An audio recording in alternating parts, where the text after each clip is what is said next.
I in frame? Yes. Get back over. Make sure to get this line in the frame. You want the line in the frame? Or just beyond it. Okay. Okay. But yeah, we want to make sure all this stuff's in frame. That's why I usually set it up. I'm glad I hit record and then then all that, yeah. Hello. and then that's when I told her Raxacora Cathella the Polarius. Oh, hi there. I didn't see you come in. Hello. Thank you for joining us once again for this. Wait, let me see if I can read it. I couldn't fit it all on the same line. Oh, jeez. I need my cheaters. 100. That's a tiny print. Oh, right. Raxacora capricophalagus or something. I had it on the board. Oof. I'll put it in big letters. Hey. We're good. Alright. Yeah, welcome to another chaotic episode of Drunk Doctor Who. Very organized. Oh, to whoever liked our last episode on Rumble, thank you. I think I thanked you in Rumble too, but yeah, thank you again. Yeah. Anyway, today I'm Hatter, this is Holden. We don't switch it very often, but I'm Hatter, this is Holden. And what are you drinking today, Holden? Jack Daniel's Blackjack Cola. Yes, sir. I am drinking Captain Morgan rum. I had some bamboo, but we finished it off on Sunday. Yeah, Three of us. Bamboo rum. It's better, but it's a good bit more expensive. Alright, so today is episode 164, and we've watched Aliens of London / World War III.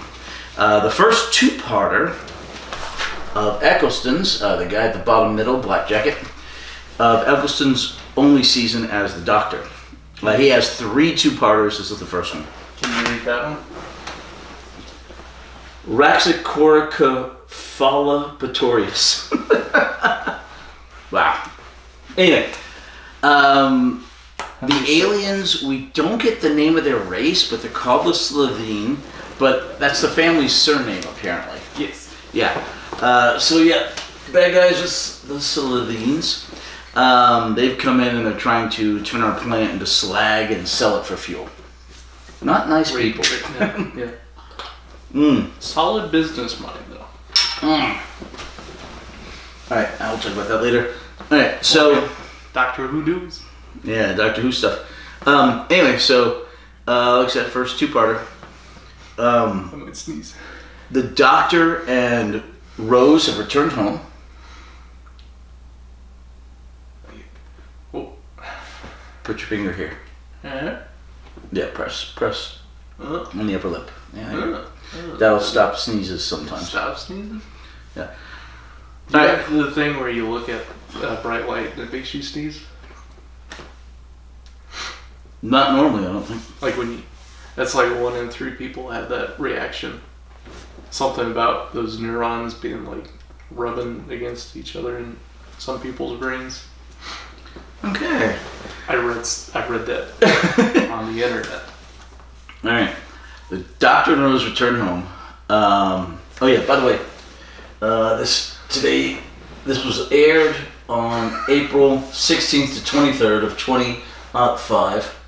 And oh, you didn't put today's date on there. Oh, there it is, yeah. Mm-hmm. And today is July 16th of 2026. That's today. Yeah, it's today. Happy Independence Day. Yay! Yay! Oh, that's right. Our last episode was before Independence Day. Yeah, Happy Independence Day. Although I think it aired that Sunday, so it was right after Independence Day, but we filmed it on the Thursday before Independence Day. The 2nd? No, yeah, today's the 16th, so we filmed it on the 2nd, yeah. And then that Saturday was Independence Day. So this is our first episode after Independence Day. Or the 3rd? No, it's our first episode after Independence Day. Yes. Okay. Happy Independence Day! Yay. Happy 250th! Yay! If I live to 80, I'll see the 300th anniversary. I saw the bicentennial, and this was a semi-quincentennial. I would have to live to be 107 to make it to the tricentennial. Oh, you'll get there. Here's hoping. Well, I hope we get raptured before then. Bicentennial's 200. Mm-hmm. Yeah. Centennial, bicentennial's 2, tricentennial's 3.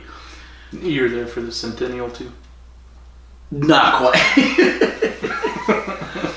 Oh my god, that's like Strom Thurmond. He was in the Senate, and they were talking about Y2K, and he was almost 100 at the time. He goes, "Madam, I was there for Y1K." Oh my gosh. Can't believe I even remember that. Anyway, so... anything notable happen in Y1K? There were jokes. Okay. You talking about the year 1000? Yeah. Probably a mediocre pope. I don't think anything... Rome has fallen, but the... It's not really a date you hear a lot about. Yeah, but the Eastern Roman Empire was still going. Islam was growing. Can you believe the world used to be ruled by Italians? Yeah. So the history books teach us. Romans, but anyway. So the Doctor and Rose returned to Rose's home for the first time. Just 12 short minutes later. Hours. It was supposed to be 12 hours later. Hours. It was supposed to be the next morning. Yeah.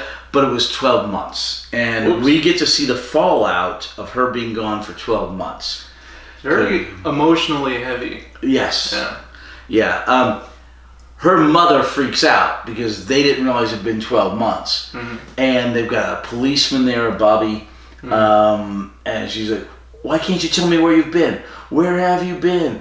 And she's so freaking out. It's like, "How bad was it that you can't tell me?" Mm-hmm. You know, and she caresses Rose's cheek, and Rose is just crying because she knows what she's put her mother through. Mm-hmm. Not because she's been through anything problematic, but that's the way it looks. Yeah. I'm also going to disappear for 12 months. Little podcast hiatus. I'll be back though. Let me know before I can't tell you where I've been though. Alright, you'll just have to show me the TARDIS key first. Alright. What? Yeah, remember how it glowed when he was trying to recall the TARDIS in Father's Day? It's like it's a part of the TARDIS. It's connected to the TARDIS. What's the sword that glows blue when orcs are near? Sting. Sting, yeah, it's like Sting. Sting from The Hobbit. How does that work? It's magic? Magic. Okay. Lord of the Rings has a lot of magic. I think the sword is racist against orcs. It would be more speciesist, but same line of thought. But yes. What's your race? Like in World of Warcraft, you select your race, it's night up. Right. Okay, but the term racist usually means between differentiations of human. Mm-hmm. Because there aren't other races in our world. Yes. But so, Lord of the Rings... Right, in order to differentiate it from actual different species, speciesist is a better word. Mm. Although we're really wandering into the weeds of stuff. All right. Like D&D uses racism a lot. Used to. They still do, but 5.5 has tried to get away from the differences between the species and is going with more of a history build for your character. Mm-hmm. So orcs no longer get a strength bonus. Mm-hmm. You get a bonus based off of how your character grew up. So you could have a pixie and an orc with the exact same strength. It doesn't make as much sense as the old D&D did in those terms because that's bizarre. Creatures are different. Even different races of human are different. Their height and their reach. Right. Their strength ability, their speed ability. The genders are different. The races are different, and in D&D, the species on Earth are different. Yeah. They keep trying to wipe out those differentiations in order to please the PC crowd. I'm not racist, but if we had pixies in our world, you better believe. Okay. Don't you just hate pixies? No, I like their little sticks. Pixie sticks? Yeah. Alright. Those are good. When's the last time you had a pixie stick? Oh my god. 30 years ago, still loving it. Pure sugar. Doesn't work for an older guy on keto. Although I broke keto today to have some 99-cent corn dogs from Sonic. Yay. Yeah. Alright, They so... do that every once in a while. Yeah, I like it when they do. Is that every Thursday? It just happened today. Alright. So anyway, the Doctor and Rose show back. They've been gone 12 months, and you see a bunch of the posters you put up, the little missing flyers. persons. Yeah, have you seen Rose? All this stuff. They don't do the milk carton thing anymore. I don't know if that was ever a thing in the United Kingdom. The way it is here. I don't know. But anyway, so, and it's usually for children, not as much for adults. Apparently it wasn't very effective. Anyway, so they show back up. They've been gone 12 months. The mother freaks out, but she's glad that Rose is there, but she can't believe Rose can't tell her anything. And Mrs. Tyler goes off on the Doctor. Mm-hmm. She is like, the Doctor's like, we were traveling. I kind of hired her as my companion. And the cop is like, is this a sexual relationship? And they're both like, no. And then Mrs. Tyler looks at him and goes, what are you, 40, 45? There's a hell of an age difference. Because she's like 19. Yeah. And then she smacks the hell out of the Doctor. Yeah. Just like, oh, ouch. I mean, he had it coming. After 900 years. He said this was the first time he's been bitch slapped in 900 years. By someone's mother. By someone's mother. Which implies he got slapped by someone else. Maybe. But yeah, oh man. She just... You have a doctor? Well, see if you can stitch this up. And just wham! Kind of belts him up. I understand where she's coming from. She still shouldn't have done it, but I completely understand where she's coming from. Yeah, absolutely. Yeah. I'd be upset. Yeah, it's one of those things of... The optics don't look right. Yeah, the optics aren't good, but... it's like if you say something absolutely horrible to someone about their dead spouse while they're still grieving, and they slap you, it's like, you shouldn't have done that, but I completely understand why you did it, Mm-hmm. It's the emotion that takes over. Yeah. Do you think it makes sense for the entire state of Texas to be under one Amber Alert? Because sometimes I'll get an Amber Alert from like El Paso. No, it needs to be divided into about 7 different regions. Yeah. You need the southern Texas, the valley and all that. You need San Antonio region. You need Houston region. Yeah.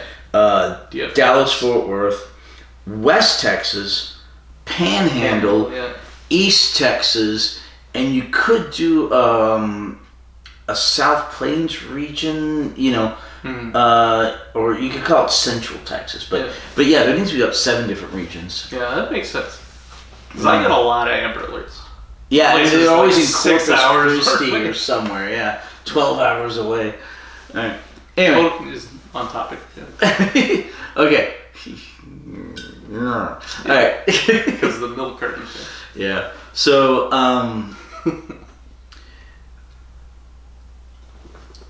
they're there. Yeah. And then things kind of calm down. Things have kind of calmed down. And then the Doctor and Rose go up to the roof. And Rose, they call them councils or whatever, but they're like big apartment complexes. And they're run by a council, which I think is why they're called that. It's like a homeowners association. You have to reserve it for parties. But I think it's more like a local cooperative. But yeah. I like co-ops. if they're good. You make a bunch of nuclear power plants, right? For each region, group of counties. Put them in a co-op. Basically free energy for the whole country. Okay. Agreed. We should do that here in Texas on our grid, even if the rest of the country doesn't. But free energy for the whole state. It wouldn't be free. You still have to pay for it, but it'd be cheaper. But it's a cooperative, yeah. No. Anyway, so they're up on the roof, and she's like, "I can't explain it to my mom. She wouldn't believe me. There's no way in the world I can explain this." Mm-hmm. She wants to know, but I can't tell her. And then she's like I'm the only person in the world who knows aliens exist. And right after she says that, this spaceship flies directly over them, like a beautiful green alien spaceship. Yeah. Flies directly over them, sputters, spurts, turns, hits Big Ben, clips a good chunk out of it, and then lands in the Thames. Last podcast, they had the next time, and they showed the Big Ben getting hit. They talked about how it's a trope where aliens are always destroying monuments, and you always see the aliens destroying Big Ben. Well, and then the doctor said something like that himself in the episode. Classic. Yeah, it's like it was too perfect. It was too perfect. Yeah. Anyway, so it goes in, and she's like right after, "That's not fair," because now the whole world knows there's aliens. So they try to get to the spacecraft, but they're not able to because of all the traffic congestion. Yes, and the military cordoned off. Cordoned. Yeah, to cordon is cordon. Yeah, is the future or present tense. Cordoned is the past tense, but they cordoned off the river. Or quarantine? Now you could use quarantined, but cordoned is a little better in this sense. Yeah. I don't know the difference. The quarantine is to say nobody in the world can go there for whatever reason, be it Chernobyl or what have you. To cordon off is to prevent people from going there, but you usually allow some people to go there who have authority to go there. Like the White House is the White House is cordoned off. Yeah. You can get in there. They put it in chain link feed. Right. It's not completely quarantined. You can get in there, but you either need to have government access or go through a process of a background checks to do the tourist tour. Oh, you need a background check for that? Okay, after 9/11, you need one to go up the Eiffel Tower. You need one to go into the Statue of Liberty. You need one to go into the White House. Any major monument, now I think they do a background check on everyone who goes in there. Doesn't that take like a couple of days though? Yes, it takes a while. You can't just show up and go to the Eiffel Tower. You have to get tickets ahead of time. And unfortunately, when Melissa and I went to France, I didn't know that yet. I should have figured it out, but I hadn't, because when we went to, you have to apply ahead of time for the ability to go in there, and you have a very specific time and a very specific place you have to go to. Not a problem in Mexico. Didn't have to have a single background check. So Rose and the doctor are making their way through the crowd. They hit the... They're trying to. The doctor's ecstatic about aliens. He's got that big grin on him. First contact. Which doesn't make sense, because weren't they just invaded by Autons, which are alien? Yes, but he's hoping that that this alien is friendly and will actually talk to humans and not try to destroy them. And then the doctor knows this isn't first contact. No, I think he's hoping it is. I think he's hoping it is at first. But it's not, because humanity's had several contacts with aliens. Right, but several other adventures. Right, but none publicly. Or none that have been admitted publicly. The Auton incident was pretty public. Like, your Autons wandering the streets, breaking windows. The doctor kind of covers that later when he says that human race is not ready to believe. They're willing to believe in things that are invisible. I'm assuming he's talking about ghosts or God or angels or whatever. But they're not willing to believe or see what's directly in front of them. Because the scientific term is they're thick. So that's how the alien threat and the existence of aliens is always explained away in Doctor Who. Yeah. So he calls it first contact, which it's not. And then he also says he didn't know about it. She says, "Did you know this was going to happen?" He said, "I didn't know this was going to happen." All right. How did he not know about the first contact if he knows all this stuff about all of human history, he knows all these famous people, and has met them personally? 2 reasons. One, he hadn't necessarily been to that year before. He didn't know what would go on there. And it was not important enough to hear about the future, especially because it was not first contact. It was believed by the end to be a hoax.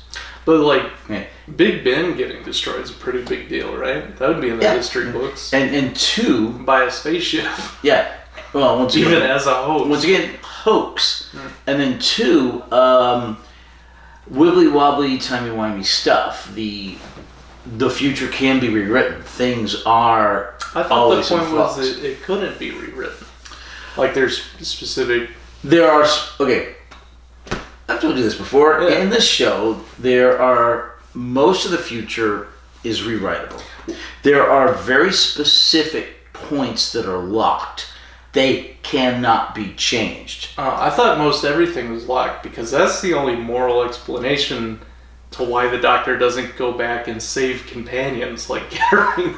Oh, don't even get me started on that again. It's just like, Clara. Don't get me started on that. Anyway, so otherwise he could go back and change the future. It's like I read a short story once where Abraham Lincoln... Vampire Slayer. No. He was assassinated, right? Okay. There was a guy who'd gone back in time who knew he was assassinated and tried to warn everybody. Yes. That event could not change. Nobody believed the guy. So Abraham Lincoln was assassinated. However, afterwards, everyone remembered that guy was trying to warn everybody, and he and his family's lives were better.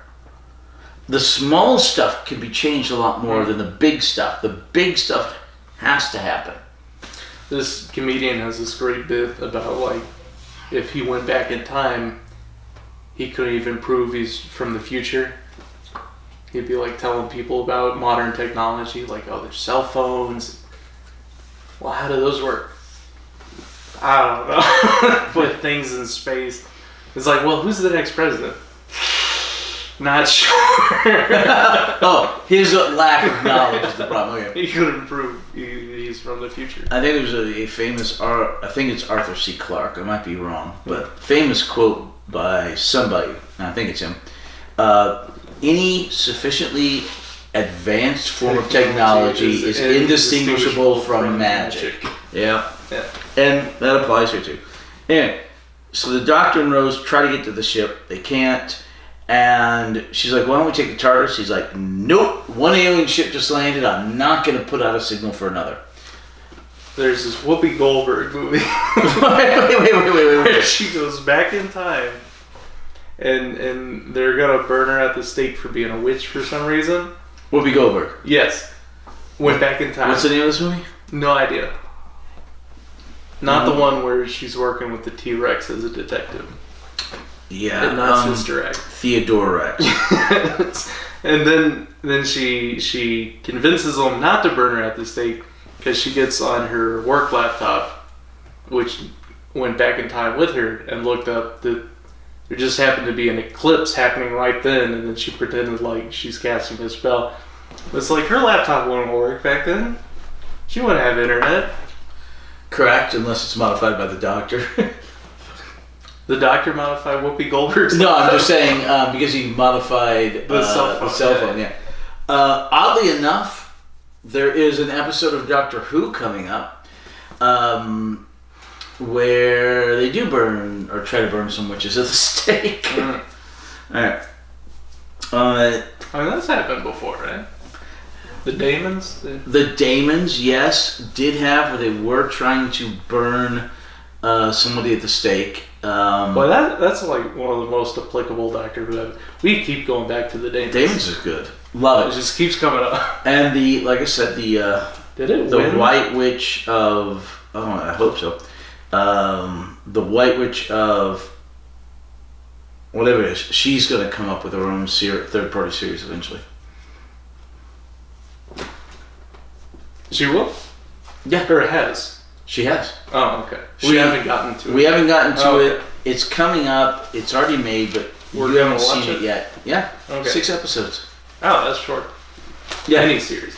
Well, The essentially, British? but it's a third-party piece, and for a third-party piece to Oh. get many episodes is interesting. Yeah, that'd be the longest third party we've had. It will not be the longest third-party overall, because K9 has many more episodes. Yeah, that's third party. I was thinking of like BBV and stuff. It is either BBV or the real time. Yeah, because that's third party. Right. But then K9 Company is also Not third K9 party. Company. K9. K9. The Australian made one in modern day because the guy who designed K9 allowed them to use K9, but they couldn't do anything else Doctor Who. So K9 is in Doctor Who, K9 and Company, K9, and the Sarah Jane Adventures. Yes! Is it 4 shows? Yes! It's To like be fair- gotta be the most popular Doctor Who character ever, apparently. I guess the Daleks have probably been in more forms of media than K9 has. Possibly. Because they get licensed a lot for stuff. True. I need to think about your statement, though, but he's definitely probably the most prolific, possibly outside the Ducks, but yeah, definitely companion. Yeah. Sarah Jane and Jamie would also give a run for the money. They make appearances and Sarah Jane's in No. Jamie just had so many episodes. Oh, It was okay. crazy. 'Cause Yeah. he was there for, almost 3 seasons, the entire second Doctor's run, and he's come back several times. Yeah. Sarah Jane was in there for about 3 seasons with the third and fourth Doctors. Sarah and she's Jane- come back several times in K9 and Company She also and Sarah Jane Adventures. Oh, she's and also in and in the main show again. We will see Sarah Jane in the main show again. Alright, anyway. So the Doctor and Rose are standing on the street, and Rose says, well, we can't get to the thing to see what's going on. Why don't we watch like most people do on TV? Yeah. So they go back. The White Witch of Devil's End is the name of that run. So they watch it on TV, and the Doctor is put off by the fact that these humans, they just saw contact with alien life. Yes. The humans are talking about where to get a toaster cheap. Yes. Whether or not, this guy tried to date me or whatever, and all that stuff. And he's like, you just learned that aliens exist for the first time, you're doing this. So he decides to go have a look. In the meantime, they've dug a body out of the Thames, and they've taken it to a hospital very close to the river. And there is a young Asian... Albion Hospital. Albion, yeah. Yeah. You said the Doctor comes back. Yes, The Albion the doctor. Albion Hospital female Asian doctor comes back, and she's in Torchwood. I don't think we got her date, did we? No, they never give it. Oh. They never. But she's give playing the same character, or just the same actress? it. Believe the same character, because she's a doctor in that show too. Might just be the same actress, but I think it's the same character. Anyway, so they seed so many people in Torchwood throughout this first season because they had Russell T Davies at the time was really good. His second run is not good, but his first run is fantastic, and he had a plan and he was doing it. So we've already seen what's her face, the maid who was helping the Undertaker. That actress is in Torchwood, and she comes back as like her great niece or something. Alright, so this lady in Torchwood, and this lady comes back in Torchwood, and then we'll see Captain Jack who comes back in Torchwood. Not Jack Sparrow. No, Captain Jack Harkness. Not Jack Morgan. No, Captain Jack Harkness. You know who else? See him soon. You know who else seated a lot of people? Hmm. Genghis Khan. Probably the most. Yeah, about a quarter of the world's population is descended from Genghis Khan. Because he... yeah. Anyway. Seated a lot of people. Anyway, so... So Doctor's heads out. He's like, okay, he wants to go check out this body, alien body. So he heads out, and then Rose follows him and says, oh, you're not going to disappear on me, are you? He's like, no. She's like, are you sure? And he's like, here, have your own TARDIS key. It's time you had it. He gives her a key. This is called Sting. It blinks when the orbs are closed. Yeah. No Mithril. Mithril? Mithril. Mithril? Mithril. Is the... That's the armor okay. that he wears in The Hobbit. Okay. And in The Lord of the Rings that his nephew wears. That's why he didn't die when right. the cave troll stabbed him. Correct. And that's like the only significance that thing has in the movies. The Mithril armor? Yeah. It never really comes up again. It saves Bilbo at one point, and it saves Frodo at one point, and you don't know if it also saved either of them in any of the battles, but very possibly. Anyway. You know what's great? the war of the Five Armies? Not great, but okay. Huh? The Battle of the Five Armies. The movie is not great. Not a great movie, but a great scene is when they launch all the arrows, and then they have the anti-arrow device, which fires like a harpoon and it has a spitting thing and it breaks up the arrows. You remember that scene? Nope. Really cool. And that's it. The best part. That whole movie is like, 15 pages of the book. Yeah. It's like, come on. But they just ran out of money to do it in 2 movies and decided it was too long. They just said, heck with it. We'll make a third movie. They ran out of money to do it in 2 movies? Mostly they ran out of money and time. Okay. So they were they had a shooting schedule, and the schedule was, 16 weeks long or whatever. And we've got to finish this movie. And the Battle of the Five Armies movie is supposed to be the end cap on the second Hobbit movie. But then they ran out of time, and I think they ran out of money. They said, screw it, we'll just make a third movie. And so they came back afterwards. They got the funding and the time. They came back and they did stretched it out into a whole movie, that battle. I thought they always planned on doing 3 movies. Mm-hmm. You know what's crazy? The film schedule is they filmed the second and third Pirates of the Caribbean at the same time. That is not unprecedented. Yeah. They did the exact same thing with Back to the Future. Oh. After the first one was that big, they filmed the second and third movies together. Oh. That has happened several times before. I think The Matrix did the same thing. That just sounds terribly confusing. Well, no, okay, to get everyone together for a movie production, yeah, you have to do a lot of scheduling. And you have to get a lot of people lined up. Yes. Well, if you can do 2 movies in one go, why not do it,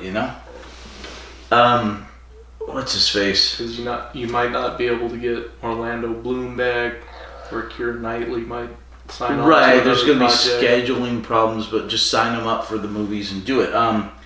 What's his face? Jack Sparrow? No, Johnny Depp? Draft Day. What's his name? He was in The Postman and Kevin Costner. Kevin Costner recently filmed, it was making his dream project, and there were going to be 4 movies. He filmed the first 2 and continued filming production into the third one. But the first one hit theaters and it did so poorly Oh. that it just stopped. But it was going to be a 4-part epic, much like the 1960s Russian War and Peace. It was going to be filmed together and be a 4-part epic. Like I said, just like that, except the first movie crashed and burned, and he stopped it. He didn't want to lose millions and millions of more dollars. Because he financed a good chunk of it. Yeah, that film schedule just sounds like a nightmare. If you do something like that, you can be filming on a movie for a year, or for a movie or a series of movies. And you can film the last scene of the third movie, and the next day be filming the second scene of the second movie. Yes. Yeah. In fact, there's a couple of actors who played the Doctor, whose first scene they ever filmed was their regeneration into somebody else. That's because. Was it Eccleston quits before he? No. Well, that may have caused it, but that's because they want to make sure they have that just in case something happens. Yeah. Because especially like after Colin Baker gets unceremoniously dumped when they were trying to kill the show off and didn't have anything for 18 months. The wig. Right, and they had the 7th Doctor in the wig to regenerate into himself. They wanted to make sure they had the footage should something like that happen, so they can go ahead and do it. So yeah, it's it's filming. It's Hollywood. It's weird. That was a joke in recording Red vs. Blue. Was Bernie said he had all the characters record lines for their death in case he needed to fire them before. Okay, that makes sense. Anyway, so the Doctor gives her a TARDIS key. He walks off, but he lies to her because he goes to his TARDIS. While he's walking there, Mickey sees him. Yes. And Mickey tries to run and get to the TARDIS, and he just doesn't quite do it. Now, later on, you'll see it's theoretically possible to grab onto the TARDIS as it's phasing out. That sounds miserable. And hold on to it through the void. But I don't think a mortal human could do it. But it is done by an immortal human. Something more like a sensorite. Time Lord, yeah. Master. Yeah, you'll see. Well, it's done. Not Katarina is what we're trying to say. Yeah. It's done by an immortal human, and it's also done eventually by what's his face? We were talking about him earlier. Pyramids of Mars. The villain that came back 40 years later. Yeah, he clings to the TARDIS through the void for a long time. He's like one of my favorite villains. I can't remember his name. Same here at the moment. That and the Omega. Omega. Yeah. But I'll think of his name here in a bit. But anyway, Shura or whatever. We saw the side of the TARDIS got graffitied. Yeah, like this kid. Bad Wolf. Why would he write that on the TARDIS? What's the explanation? Do you want me to spoil it for you, or do you want to wait and see? No, but like the kids involved with that plot line, it's just a random reference. Let's just say it's currently in there subliminally. Okay. But yeah, the whole Bad Wolf thing comes to a head later on. Because they've referenced a couple of times in like every episode we've seen so far. Almost. Yes, it's once again, Russell T Davies had a great vision for his first run, and it's just fantastic. Like I said, second run, mostly garbage. But I haven't finished it yet because we're still watching like one every 2 weeks through the episodes. So is that the season finale, Bad Wolf? Okay. Alright, so anyway, so the Doctor goes and he goes to the hospital, and he kind of takes control of the situation after the woman screams because the alien pig woke up. Mm-hmm. It's not actually an alien pig. It's an earthly pig, but he looks like an alien because he can walk. He opens the janitor closet that he materialized in. And and there's a bunch of soldiers. They point their guns at him. And who apparently aren't unit? But then they're probably regular military. But unit does get brought up in this episode. Yes, second episode. Unit does get brought up several times. So the doctor is an ongoing thing that like he can't really pilot the TARDIS that accurately. Like he can never hit specific dates or locations. And they said that in the Unquiet Dead. He's like, oh, actually it's this time. It's actually this place. So he can occasionally when the plot allows, but a lot of the times he makes mistakes. Yeah. At the beginning of this episode, he's like, this is 12 hours, it's been 12 months. Yeah. And then he kind of makes an excuse not that, she's like, why don't we just take the TARDIS over there? He's like, oh, there can't be two spaceships over there. And she's like, but it's a blue box, no one would notice it. And he'd be like, oh, people would notice. So it sounds like he's making the actual aliens might notice, but no, his reasoning is logical. And does specifically that. The same time, 12 hours later, location. We're just assuming a good period of time. Then he goes into the hospital, walks in that room, all the guards point their guns at him. Yeah. He smiles at him, which is great, because, it disarms him a little. And then the lady screams, and he acts like he's supposed to be there. He says, defensive maneuver Delta, which I guess means something to the soldiers. And then the doctor runs towards the female Asian doctor who screamed. Sounds like a unit thing. Right, and he may know it from unit, but it sounds like something most military would have. The doctor always has these moments where like just kind of has a commanding presence and takes it and orders people around, and it's just completely flips situations where they're like, I'm about to kill you, and then he's like, let me hand you this and take that from you, and it's slapstick. Like sometimes I buy it and sometimes I don't, because like in real life, like soldiers are arresting you and you can't just be like defensive formation and run off, and they're just like, okay. It's I'm not buying it. There are times where if you act like you own the place, you can walk in this places you couldn't normally walk into. Yeah, sometimes it's believable when the doctor does it. It's not this time. This is not. I'm not buying it. No, this time I buy it because Eccleston is good. The Seventh Doctor, not so much. You have to have that presence, and Capaldi is really good with it. And Tom Baker was really good with it. Capaldi has a presence. They go, why are you in charge? It's the eyebrows. He literally says that in an episode. Isn't that a line in the Robin Hood Men in Tights? It's like, why are you? Is it because of my accent or something? Oh, yeah.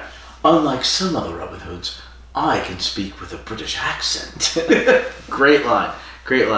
And so they go, they're trying to hunt down the pig thing. Turns out, it gets shot by one of the soldiers. The doctor was like, it was just scared. Don't shoot it. It was just scared. And they all now accept him as an authority figure. Yeah, that was sad. Like that it died, the scared pig who'd had extra brains put in him with technology, and he was made aware of what was going on, and then he was in the spaceship when it crash landed, then he was drugged up, and then he woke up. Most of the time, the doctor's like this annoying pacifist where like there's this asteroid alien, like aliens, they're obviously existential threats to humanity. And they're like, we have to combat this. And then the doctor's like, oh, I hate guns. And it's like, well, I think that's lame.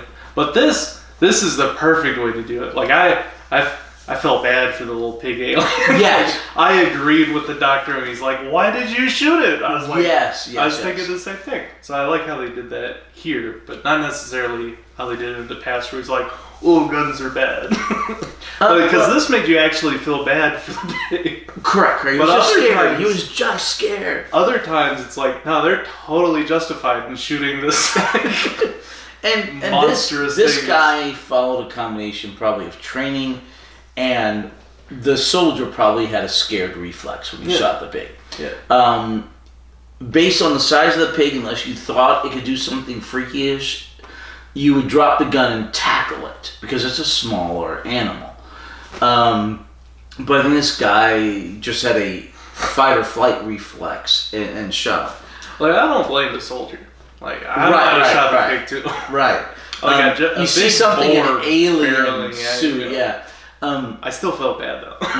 And I've shown you the Time Bandits, right? I've seen the Time Bandits. Okay. I didn't watch it with you, but... Oh, wow. Okay, I've shown it to Levi, your brother. Oh, he's seen it too. We grew up watching that movie. Yeah, oh, okay, Yeah. so never mind. He might have watched it with you. Yeah, so Great the pig running looked like the pig in there a bit before it became an all-fours pig, you know, when it was still running on 2 feet. You remember the one dwarf got turned into a pig? Yeah. Yeah, and that was By the kind of like Supreme Being. evil, yeah. And that was kind of like that character before it got turned into a full pig and ran on all fours. I kind of hate the Time Bandits. It's a great movie. Classic. Very traumatizing to watch growing up. Horrible ending. Have you ever seen Watership Down? Mars ship? No, Watership Down. No. But Time Bandits, That is traumatizing to a child. there's a giant that wears a ship as his hat. Mm-hmm. And they break the floorboards. And I love the ending. But And I was get into much his older when I saw it than when you did. Because I saw it in the theater, but I was already... And they get a 16? bellows thing, and they stick it on the giant's head.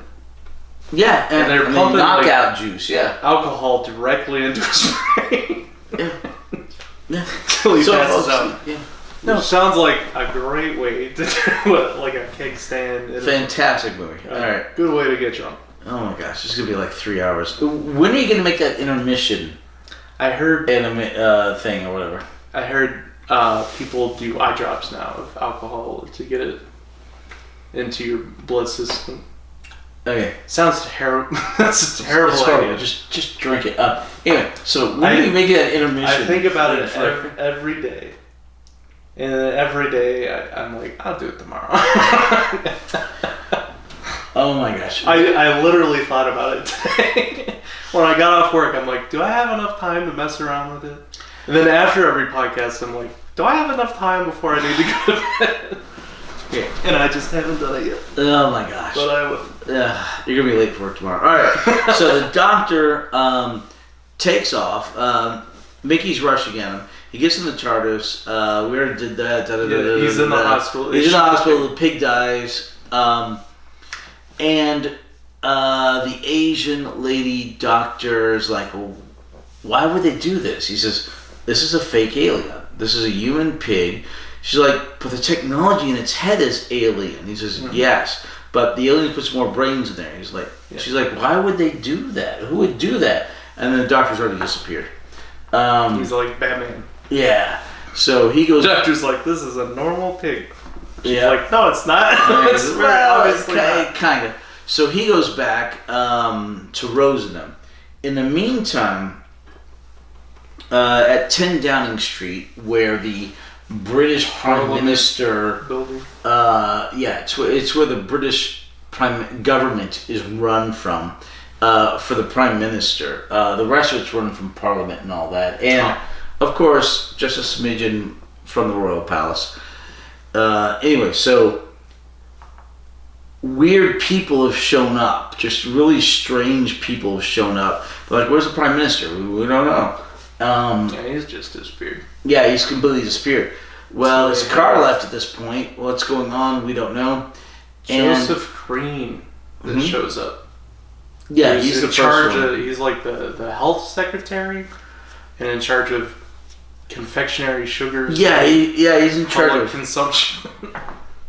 these really weird people show up, but they're all corpulent. Except for the one yacht lady or something. No, they're all fairly corpulent, all of them. Oh, you mean? I thought Large, you yeah. meant governmental. No. Corpulent is a euphemism for big boned. Yeah, they're all corpulent. They're all very pudgy. Anyway, so was it? I'm not fat. I'm fluffy. Yeah. So they're all big people, and these main three show up, and in the meantime, a young lady, a middle-aged lady. What's her name? Are you talking about the MD for Fly North? Yes. That's Harriet Jones. Harriet Jones. We don't have her up here, but yeah, Harriet Jones. No, she's not. And her whole thing is Harriet Jones, MP, Fly North. And she tells everybody that. She's a backbencher in the government, and she happened to have an appointment that day to give the Prime Minister a bill that she wanted to be put on the next session, and obviously everything got changed. The Prime Minister isn't to be found. The secretary guy, did we ever get his name? I don't think we ever got his name. And Ganesh? Yeah, that might be it, actually. The guy that gets... Yeah. He dies horribly. Anyway, so Ganesh, yeah. Yeah. Which means he's supposed to be Indian, but the actor does not look Indian. No, it does. Like skin tone wise, but like. Oh yeah, he's of Indian descent, but Indians started migrating into the United Kingdom like the 1800s, when the United Kingdom didn't own, but it controlled it basically controlled India and Pakistan over time. What do they call it? Territory of... Well, it's part of the British Empire. Yeah. They didn't conquer it. What they did was they showed up and they did trading, but they were so powerful that this Indian prince of the 100 Indian princes said, "I will ally with you. I will swear fealty to you. Protect me." And then the next guy did it. The next guy did it. The next guy did it. Eventually, Britain was controlling and protecting all of India and Pakistan. It was all one giant state / protectorate of the British Empire. And then they eventually left in the 1900s. But there was the Muslim Hindu sections of India. So they divided it between Pakistan and India. And in the middle was the Munjab, which actually shows up later on during the Whittaker years as a Doctor Who episode, if you can believe it. And then they built a really big tower. Who? In India. Wait, where's the Burj Khalifa? Not India. Dubai. It's in Dubai. I'm sure India's built large towers, but I really, really love the wells with the stairs and all that shows up in the fall. It's gorgeous. And of course the Taj Mahal. I got an email from the prince. Okay, it's generally Nepal, but yeah. But anyway, so sorry. Yeah. No, the secretary guy is Indian descent. Yeah. All these people are corpulent. They go into the room and they're like, "Hey, so this one guy basically becomes the default prime minister, Green, because there's nobody else there. So, and then Jones, what's her name? Harriet Jones. She's kind of wandering around. She's like, I don't get to be here very often because I'm a backbencher, but I want to try to get this in their hands. Anyways, there's those three main corpulent bad guys. They go in the office and they're laughing and they're laughing and they're laughing, and it's, maniacal laugh. They're evil. They eventually come out. The Indian secretary-ish guy, Harriet Jones goes to him, brings him a coffee. She's like, "Okay, so can I get in with this bill?" And he's like, "No," and she's like, "Okay." So they come out. She addresses the prime minister, Slitheen. He's like, what is it? By all the saints, get some perspective, women. Yeah. I'm busy. I think that's the exact quote. They leave with the secretary guy. Makes you feel bad for Harriet. Yeah, you do. Because she had this whole story about her hospital bill and her mother being in the hospital. Oh, and he's just like... And it's cottage hospitals where apparently they can't be part of the main thing of excellence that would help them, but she's got a bill where they can. Anyway, he's just like, I'm busy. So into the weeds. I'm busy woman. So she goes in and she sees she's trying to put her bill in the briefcase, but it happens to be the briefcase that holds the emergency protocols for when aliens invade. She sees, oh my gosh, emergency protocols for when aliens invade, highly classified. She starts reading it. She shouldn't have, but she does. I would have. Yeah, and this is in the cabinet rooms where the cabinet stays and is protected. Yeah. Big red envelope that says top secret. You have to read it. I think highly classified. Yeah. I don't think top secret. I think highly classified. Which means read me. Very interesting. All right. So anyway, she's in there. The doctor comes back to Rose, and he's like, "Yeah, I lied. I went there. This is what's going on. They're aliens and fake aliens. I couldn't get you back home at the same time. Yeah, but when I needed to get someplace specific at a specific time, no problem. Once again, plot device. I could go back 12 months, so you didn't go missing for a year, but whatever. Let Mickey be hated. All right. So anyway, in the meantime, Mickey shows up to the apartment where Rose and the family are. I'll be right back. And a bunch of friends. In 12 minutes. Hours. Months. Months, yeah.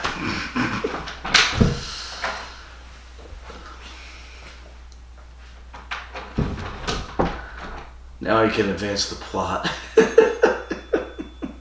Alright, so Mickey shows up. Mickey's all angry because it's like, you're here?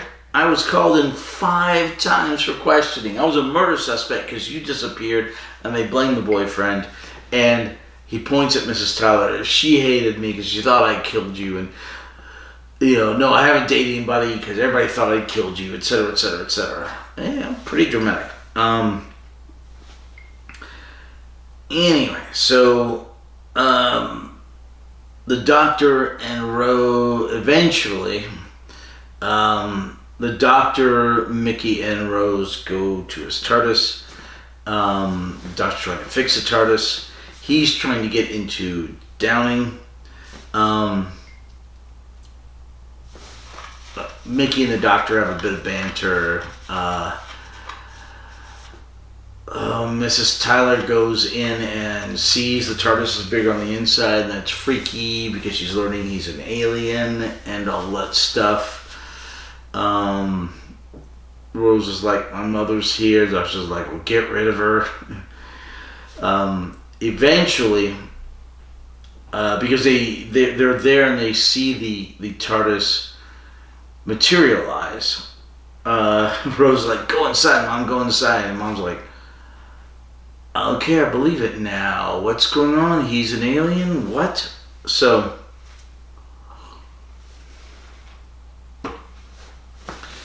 this is going to be such a long episode. Oh my gosh. So, the doctor's working on the TARDIS.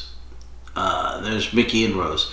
Mrs. Tyler just leaves because she can't handle all of it. It's an overload. But at the same time, they're broadcasting on television. We're dealing with aliens. If you have seen an alien, please call this number. It's like a 11-digit number, 12-digit number, very long, broken into like 5 and 6 or something like that. So she calls in, says, yeah. My daughter's with an alien. She's in danger. His name is the Doctor. He's got a big blue block. big blue box called the TARDIS, and Alien, Doctor, and TARDIS trigger off all these warnings. Back at 10 Downing Street, the warnings come up, and the guys are like, the Indian secretary guy goes, oh my gosh. So he goes in to talk to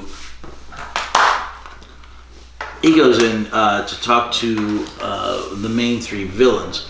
In the meantime, the main three villains had a general visit them, and the general's like, well, I'm going to declare martial law if I have to. I'm going to do this if I have to.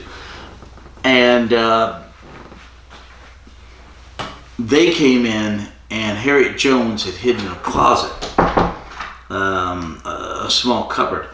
But she kept the door open barely because she was caught in the cabinet chambers while she was trying to read the protocols. And the general's like, well, we'll do this. And the main bad guy, the current prime minister, is like, well, he unzips his forehead and he steps out of his basically skin suit and kills. You don't see it on screen at this point, but kills the general. So then they kills the general. And they take the general's skin suit. They turn his body into a skin suit so that one of the other guys can wear his skin suit and pretend he's him. So all these Slitheens are wearing humans' skins as suits and pretending they're them. So they leave the cabinet room, and he's British, but Indian heritage secretary guy says, oh my gosh, this guy's a doctor. And they're like, well, we're bringing all the world's experts on aliens here to deal with the alien invasion, so go get the doctor. So they do. Mickey, the doctor, and Rose come out of TARDIS. And they're like, okay, we're going to go here. We can't do this. And then all this RAF style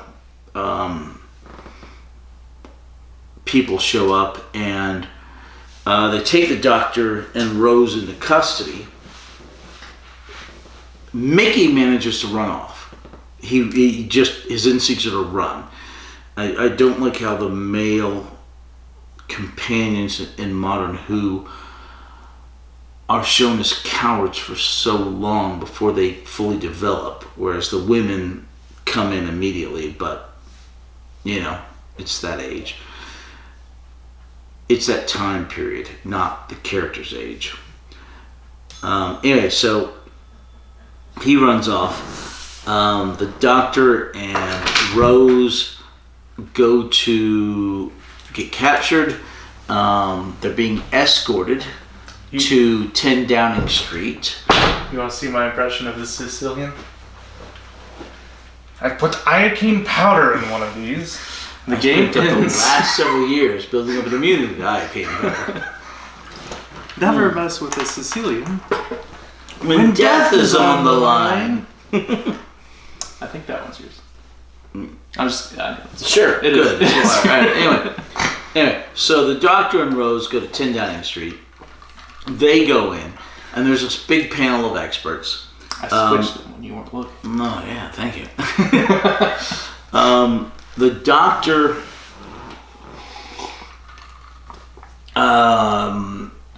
is given a badge along with everybody else. This was going to this big meeting, and they have to wear their badges. A totally normal badge. Right. And the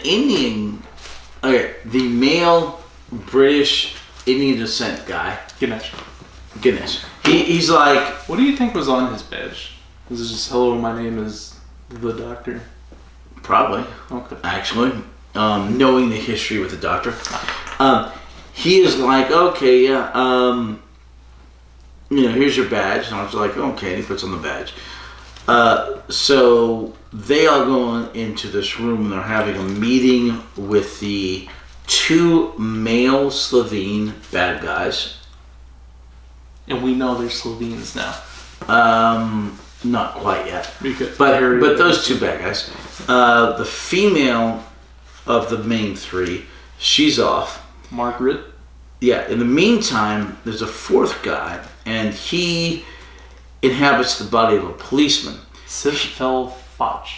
Yes, Sithtel Foch, something Slitheen. We don't get the cop's name. He goes off, and he is talking to Mrs. Tyler. Yeah. Yeah.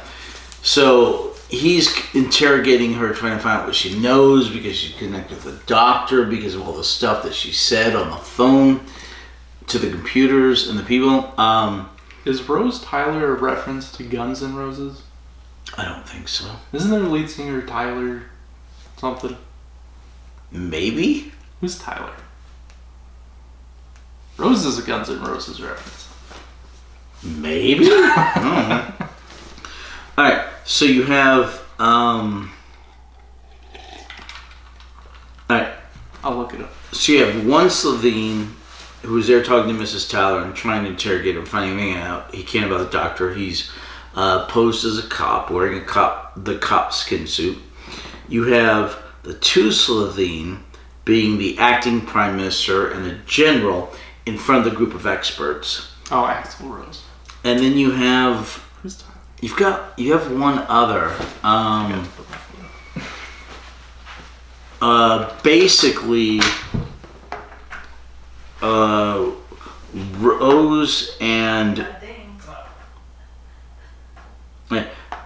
Rose and Harriet Jones are in the cabinet room, and they find the dead prime minister in the closet in the cupboard. He falls out, and they're like, "Oh, this is bad."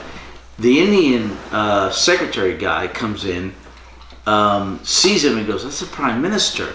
And then the female Slitheen, Margaret, comes in, and she's like, "Oh, yes, you."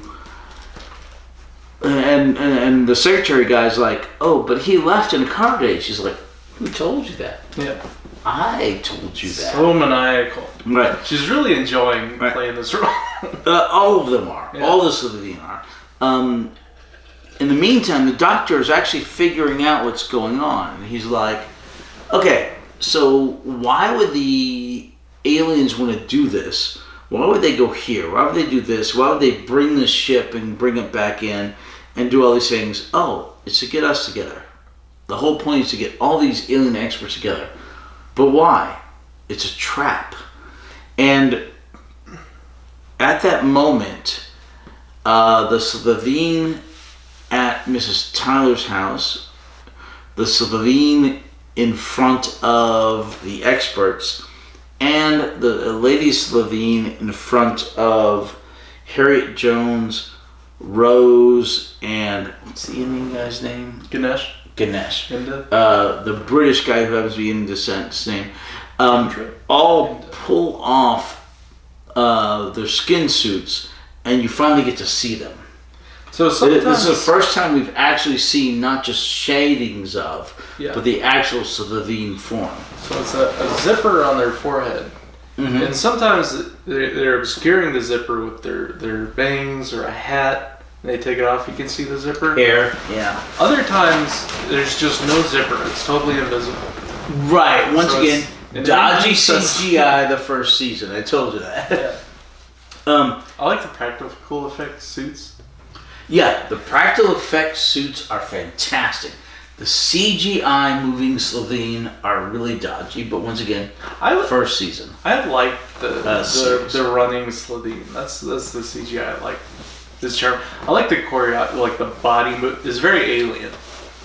Yes, but it's also a bit dodgy. They're like running on all fours and stuff. Yes, I thought it was yes. neat. Right, The correct. spaceship, terrible. Alright, so all these things are happening at the same time. The Slitheen are showing themselves, and the Prime Minister Slitheen goes,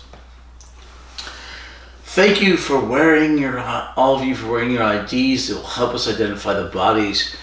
He pushes a button on the device. He pulls out of his jacket. Mm-hmm. Everyone, like 16 people in the main room, including the doctor, start getting shocks. Alright. The cop Slitheen attacks Mrs. Tyler. And the female Slitheen starts attacking Ganesh. Oh, brutal. She just Ganesh. Grabs his face. Right. Rose and Harriet. Hmm? Harriet Jones. Harriet Jones. MP for and she pulls up Ganesh onto the wall. End of episode 1. Bum, bum, bum. Oh my gosh. It took us like 2 hours. I don't know how long the time was. Yeah, well, you'd stop getting us off topic. To be a quick episode. Right. Alright. Anyway, episode 2. World War III. Yeah, World War III. Okay, so the doctor... It's been a long time since we've had episodes in different serials, different stories with different titles. Individual episodes. Right, it goes back to the first Doctor. Yeah. In the Western version that they had. That was the last one that had different episode titles. I like that. Makes like the episodes unique when they have titles other than like episode 1, generic episode 2. Right, but all through the vast majority it's hard to keep of Doctor Who, they didn't. It's like first Doctor, okay, stops here. Mm-hmm. Second, third, fourth, fifth, sixth, seventh, eighth. Ninth Doctor, we finally start up again. It's like the vast majority of the time was the Key of Time, episode 1, or But the Power of the Daleks, episode 1. They keep that going forward, or do they go back to like a part 2 of? No, currently they keep that going forward. Okay. We will have that through the current runs of Doctor Who. The only exception might be Whittaker's third and final series, Flux, but I think those also have separate episode titles. And it kind of makes sense because they're hour-long episodes now, whereas like naming 12 half-hour episodes. Yeah, even Flux, which is one straight story, Mm-hmm. all the 6 episodes have different titles. So that continues through all this. Even if it's called Part 1 and Part 2. Mm-hmm. The 10th Doctor has the End of Time Part 1 and the End of Time Part 2. So the Flux is 6 episodes with all different titles. Yes. So you call that chunk of episodes Flux? Is that just the name of the first episode? And then no, that's the name of the series. Okay. And the story, and it will be the longest continuing story in the 21st century. Modern Doctor. Like it goes back to not quite the Power of the Daleks or whatever, the War of the Daleks. Mm-hmm. No, the Daleks Master Plan. Mm-hmm. But it's close because it will be 6 hours. We'll have to watch in a sitting. Yeah. You might need a holiday weekend. Do they do the same thing with this story? Like, do they just call the 2 episodes the Slitheens or Aliens of London? It's commonly referred to, well, most of the time in the modern day, they just call it Aliens of London / World War III. Oh. Or sometimes just Aliens of London. So sometimes they do call the story by the name of the first episode. Yes. When you have multiple episodes of the same story in the modern run of Doctor Who, they a lot of times will call it by the first one. Mm-hmm. But if it's only a 2-parter, they'll usually do the / with the second one. Okay. There's a Utopia 3-parter. I think I heard of Utopia. Yeah, I've told you about that. I call it the Utopia trilogy. Mm-hmm. So that just covers all 3 episodes. Yeah, you reference that. And it's coming down the pipe.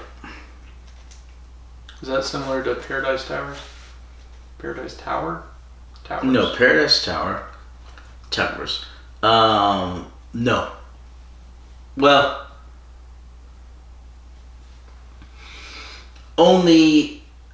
it's only about 10% close to Paradise Towers. Basically, here's your paradise. Yeah, no, it sucks. Yeah, that's the only same way in which it's connected. But yeah, They both have the Doctor in them. the Utopia trilogy is really good. It's one of my favorites. Nice. Yeah, alright. Anyway. Coming up soon. Eccleston? No. Oh, okay. Not that soon. No. Tenet. The Utopia trilogy is Tenet. Yeah. Tenet is where Doctor Who really took off. Yes. Under Tennant's first run, the 10th Doctor's run, Doctor Who climbed heights it had never seen before. And he did like 3 seasons? 3 seasons and a little over a year of specials. 4 specials covering New Year's, Easter, something, and then Christmas. Or, no, it was Christmas, Easter, something, and then New Year's. So it was like just over a year's worth of time, but 4 episodes. And he also just filmed Good Omens Part 3. Did you hear what happened to the 3rd season? Basically got canned. So they compressed it down into like one 1-hour episode and scrapped the rest of the whole season. What? Yeah. I don't know. I saw the first season, and it was pretty good for the book. Mm-hmm. Liked it. Yeah. In the 2nd season, they started gender swapping people, like God to female and other people, and I'm like, no, out of here. Didn't finish it. Didn't, and I didn't even know there was a 3rd one. Yeah, just recently came out. Just 1 episode. The whole season got scrapped. But if you do watch season 2, I'd stop there because I think the ending for season 2 is pretty great. Okay, to be fair, and then same thing for Stranger Things. Oh yeah. If you want to stop Don't watch Stranger that Things, the end of season 2 is perfect. Just ended on that junior high school dance you're doing. Perfect, absolutely perfect.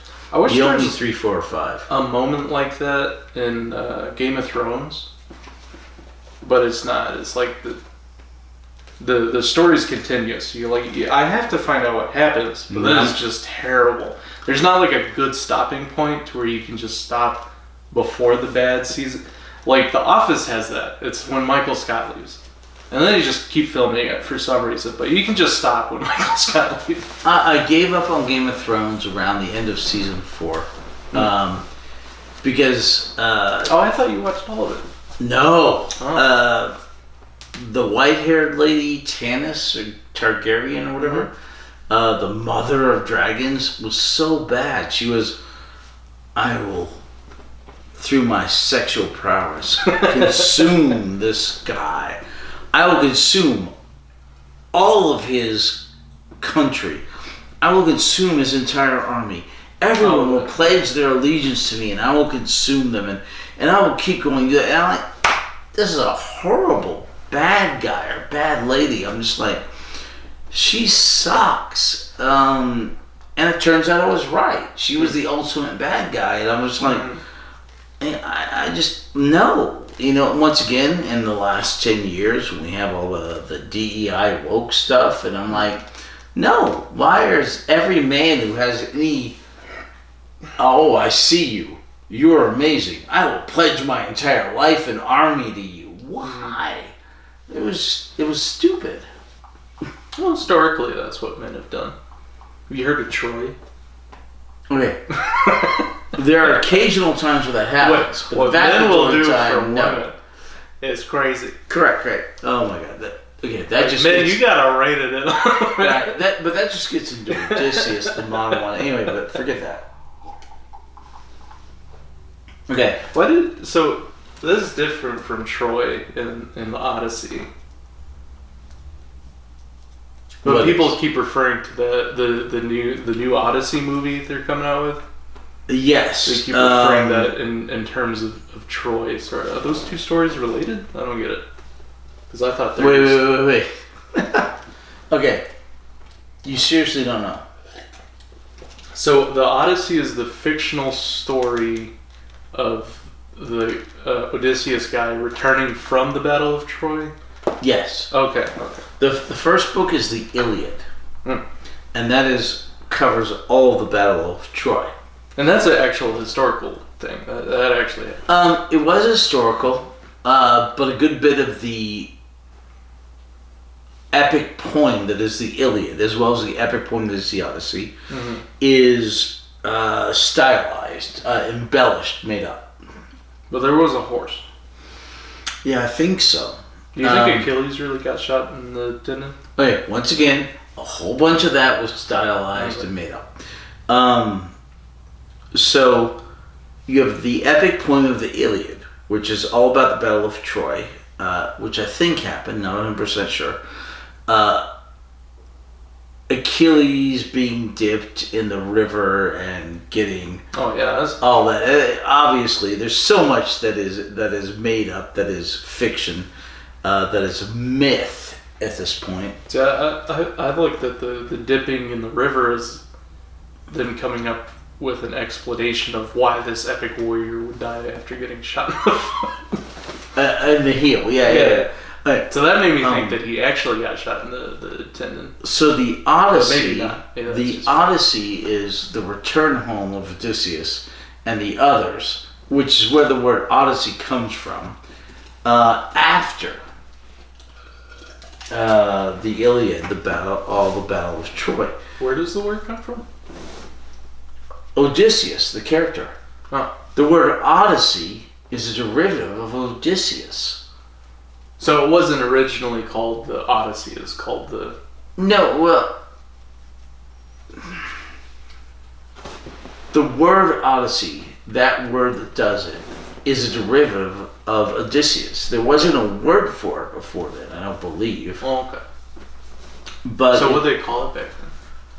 I don't think there was a word for it. No, what did they call the story if not the Odyssey? They called it the Iliad, you said? The Iliad was the first one about the Battle of Troy. Oh, okay. The Odyssey is the second one, but these are English words. I don't know what they are in the original Greek. Because they are written in the original Greek by Homer.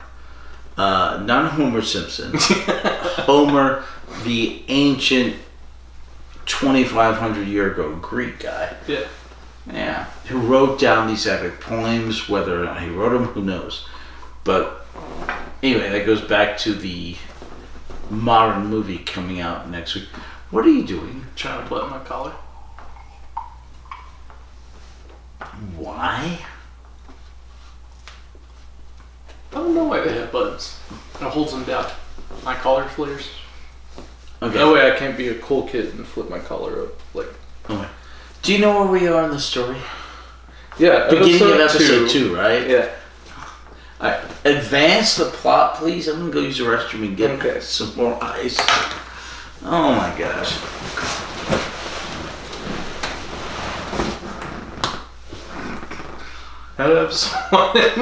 Okay, so she kills Ganesh in the conference room. Ganesh? Okay, no, hold on.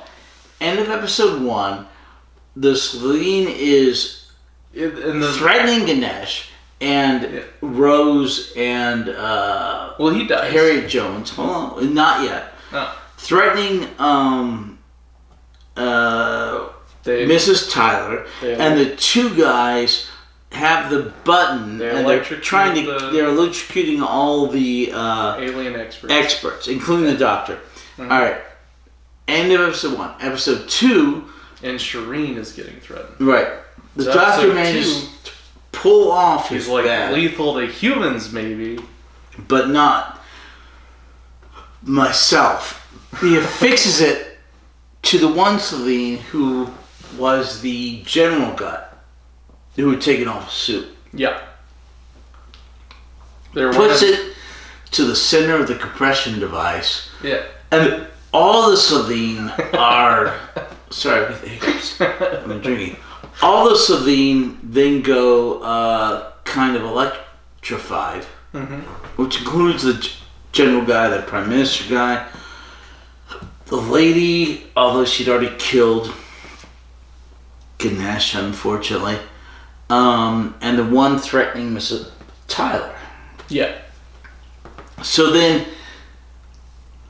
Mickey runs in, saves Mrs. Tyler. They go to his flat. Mickey saves Mrs. Tyler. So the first time we meet Mickey, he's like the sniveling little coward guy that's sheltering behind his girlfriend Rose. And then all of a sudden, in this one, he's kind of heroic. He like grabs a baseball bat. He gets better and he gets better. Like, he'll have to go through. There's a great character hero arc. I lamented earlier about that, and we've done that before. How in the modern Who, the women start off amazing, but the guys have to go through hell and have an actual character hero arc. Like the one guy with the eyebrows, the old stuff. Capaldi? No, the companion that was a bad guy. The companion that was the bad guy. And he had eyebrows. He's an alien. He's really cowardice. And then, Sabalon Blitz? no, he's not a companion. Oh, you're talking about Turlo. Turlo, yeah. Turlo. Yeah. Turlo. Like Turlo. Mickey's like Turlo, apparently. Well, yeah, but the problem I have is the women don't have to do that. The women start off great, and the men have to start off horrible, but eventually get great. But to be fair, they do eventually get great. I just hate the fact that women start off perfect.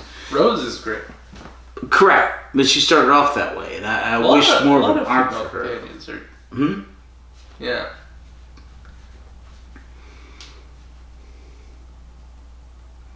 McCrimmon, he started off pretty great. Jamie? Yeah. He started off good. He got better as time went along. Krakatoa. It's like his first and last line on the show.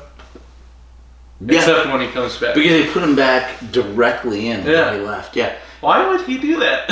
Right. Well, once It's again, they were. You Yeah. could die. But yeah, they. Oh, the council did that. I remember. Yeah. They wiped his memory. Yeah. Yeah. Valued. All right. I'm gonna go to the restroom, get some more ice. Yeah. You actually advance the plot. We're gonna run out of battery here. Nah. Lincoln. Hurry up. So Ganesh dies tragically, which is like I liked him as a character because when he's talking to Harriet, she brings him the coffin. He's like, "You're still not getting it." I like their back and forth, the Ganesh and Harriet, but he dies off screen, which is, is a little confusing because they don't really explain or show what happened to him. So he's like getting threatened and he's like pinned up against the wall, and then he just never shows up again. You're like, well, I guess he died, and that's how most of the deaths happen in this. It's like there's a conference room of people, and they're getting electrocuted. And then later, well, that one that actually explains, hey, these people are dead. But most people that die, it's just like you kind of have to assume, like, well, I guess they're dead now. Like the Slitheens taking over these people, like they definitely killed the prime minister. So I don't know if they make the suits with the alien technology. I think they're duplicates. I don't think they're wearing actual people's skin as suits. Gosh, that'd be dark. These 2 episodes are pretty dark. So, yeah, the doctor, he's not as affected as the electrocuting badges. He takes it off. He puts it on the compression collar. The Slitheen are wearing these compression collars because they're like 8-foot tall aliens, and they compress down into these human-sized outfits. But he puts the electrocution collar badge up against his collar, and it's like in the Phantom Menace where they take out the control ship and all the droids just kind of shut down. So like somehow the one guy getting electrocuted translates into all the Slitheens getting electrocuted for some reason. So Rose and Harriet are able to get away. Mickey and Shireen are able to get away, and then the doctor gets away. But not really. He just walks to the door of the conference room, and then he stops and he turns around. And he's just like verbally confronting these aliens after the electrocution just wears off. So he just stood there and waited. I don't know. Again, stuff happens off screen. You don't really know what happens. You just have to assume things. But it cuts back to the doctor in the conference room. He's like, "You killed all these scientists," and they're like, "No, you killed all these scientists." He's like, "What?" And then the soldiers rush in, and they're back in their human skins. So apparently the doctor shocked the Slitheens, walked to the edge of the conference room, waited for the one alien to put his suit back on. It's hard to keep up with. But the soldiers rush in, and the guy who's acting prime minister, Joseph Green, is like, "That's the alien." He points at the doctor. He's like, "He killed all these people." And then the doctor's like, "No, actually, the prime minister is an alien in disguise." And he turns to the one soldier and he's like, "That explanation's never going to work, is it?" And the soldier's just like, "No." And so the doctor's like, and then he runs off. As he does. The soldiers are pursuing him through the hallways of the Parliament building. Not Parliament building, but wherever building it is. 10th Downing Street. Government building. They finally catch up to him, they corner him. He's against the wall, and then the Slitheen in disguise comes up.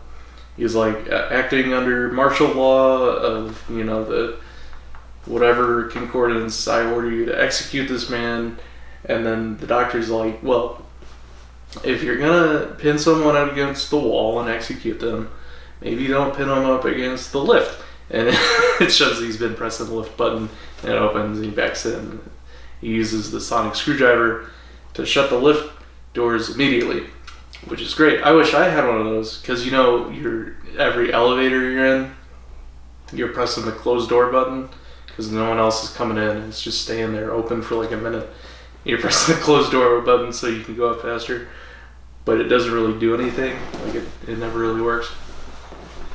Apparently, those closed elevator door buttons don't work because there's this exploit to where if you held the button down, it would skip floors in the hotel. So like people would press the button, and if the guy in the elevator was holding the closed door button, it just go right past them, and you just pass all these people wanting to get in the elevator up to your floor. So they just turned off the button, and it doesn't like do anything anymore. Like the crosswalk button, crosswalk button used to like change the lights right away for the pedestrians, and then these city planners were like, "That's too inconvenient for traffic, and the light timing is off." So all it does now is just have the guy show up on the sign when the lights change. Like that's all it does. It doesn't like change the light for you. It just says, "Hey, you can walk now." Which, why wouldn't they have that anyway? Like, why even have the button? Why don't you? Okay. Anyway, so the doctor's going up the lift, and it stops on this one floor, and it opens, and he sees Harriet and Rose getting chased by Slitheens, and he just doesn't really do anything. He just closes the door again, and he keeps running up the elevator, and you're like, what's that all about? I don't really know. So he kind of leaves Harriet and Rose out to dry. So they're in this meeting conference room again, and they're hiding from the Slitheens. And Rose is behind a curtain, and Harriet's back in that broom closet where she's hiding before when she discovered the plot of the Slitheens and them taking off their suits, which was horrifying for her, and is again dark couple of episodes. Like I really felt for Harriet when she takes Rose aside, she's explaining the existential threat, and she starts crying. I like Rose's or Harriet as a character. Harriet Jones, MD of Northwest Flight North thing, which at first I thought that was like a column, like she's a news reporter. What does it mean to be MD of Flight North? Wait, what? Harriet Jones, MD of Flight North. Minister of Parliament. So she, at this point, is a backbencher, a minor, we would call him congressman. Oh. She's a minor congressman, woman, lady, whatever, from a little small town in the United Kingdom. I thought she was a news reporter, like how news reporters are like New York Times, so and so. Well, This. no, So I didn't know what MD. she always says that I know. MP is Minister of Parliament. Oh, I thought it was MD, MP. Oh, okay. MP, Minister of Parliament. That makes more sense. She is a, like I said, backbencher, a minor member of the House of Commons. Nay, That's the one where they knock on the door with the staff. that's the House of Lords. What do I have? A big bowl of beans. Yeah. Why? Because The Slitheen Slotheens were farting. farted constantly. I thought I was making a joke. That's actually why you Yes. No. Seriously. magical fruit. I'm Okay. going with beans. So, Did you talk about that? them farting? Yeah, constantly. Cause Yeah, but not of the gas exchange. Yeah, not the reason with the living calcium and stuff. Well, where we're at now is the doctor just passed Harriet and Rose running away from the Slitheen in the lift. Mhm. And then they're hiding in that conference room, the same conference room again. Rose is behind the curtain. The cabinet Harriet's, yeah. And then the Slitheen have a really good sense of smell. And she's like, I smell an old lady and a vibrant young woman. An old lady with brittle bones Yeah. and stale Perfume. perfume. Yeah. And then a young lady who's ripe and smells of adrenaline Yeah. hormones. Creepy. It's like, yeah, really creepy. And a great sense of smell. Mm-hmm. Which comes up in the I like the scene where the doctor's like, what does he say? Reduce it. Mm-hmm. Reduce it. That was a cool scene. So, why did the doctor just pass them in the lift? Like, it stops on that floor, the door opens, he sees like the Slitheen and Rose and Harriet running away. And He just closes the door. he distracts from Harriet and Rose. He distracts us to the lean. And then he moves up. Yeah. They get away, which is good. Well, not really. They're stuck on the safe. So they're hiding in the building, in the room. And then the doctor comes in to save the day, right? Mm-hmm. He confronts the Slitheen They're hiding, with questions. right, and they're hiding in the room. Three main Slitheen, the two Yeah. brothers and the sister. Uh-huh. The doctor comes in. Riders are about to find everybody, Uh-huh. and he has a fire extinguisher. He's like, shoot it at them. Okay, that's what it's got. Shoot it at them. Stop them with the fire extinguishers. They don't like that. So they back up out of the room. Well, no. And he goes, everybody run behind me. And Rose pulls a window curtain down on the lady. And the doctor's already sprayed the two guys. Mm. And Harry Jones and Rose run out. Mhm. And eventually the doctor follows him. But he leaves the fire extinguisher. I don't know why. Because then he's standing in the doorway of the room that he knows is surrounded in steel. Eventually, yeah. There's a little bit of chasing, but yeah, eventually they go to the cabinet rooms to get the protocols. The Scooby-Doo moment of the Slitheen chase. Mhm. Which is that cool animation of the Slithians running on all fours. Which is like the only cool use of CGI in this story. Because the ship was terrible. But I like the practical effects, like the pig and the practical effect Slitheen suits. Mm-hmm. Those were really good. So the human suits, are those just they made those suits, or are they actually wearing the skin of the deceased humans? Supposedly they're wearing the skin of the deceased human. Yeah. So the doctor. That's dark. Yeah. How many people died in this episode? It's like 20 something. Good amount. And a lot of Slitheens. Spoiler. Tons of Slitheen's die, like about a dozen. There's But a lot of. That's a big fan. it was like 20 something humans that died as well. Yeah. The Prime Minister, the Secretary, Gosh. everyone, All the scientists. all the scientists, like 16 of them, Yeah. everyone the Slitheen is wearing the suit of, which is another 8, so at least 30 humans. Okay. A lot of deaths. Dark story. Family show.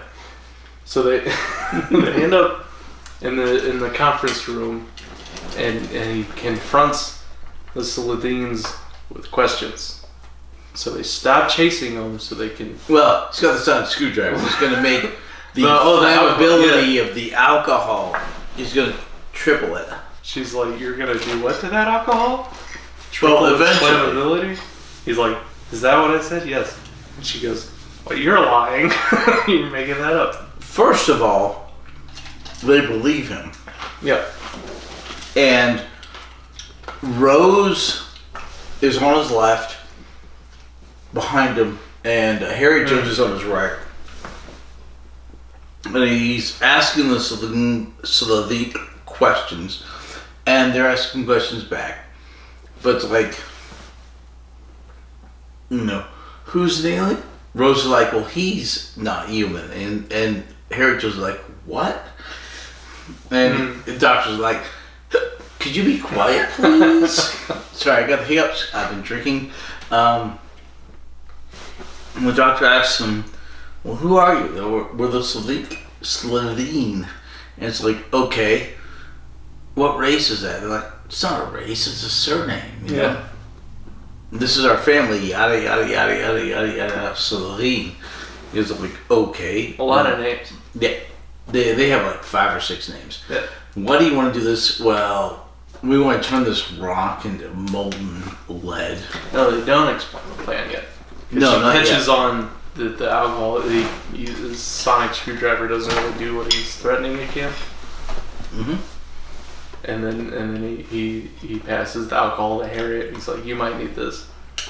But her response is you pass it first to the left. Yeah. So then he hands it to Rose. That is such a high-end, classy British thing to do. Yeah. So the Slitheen now know that he can't make the alcohol explode.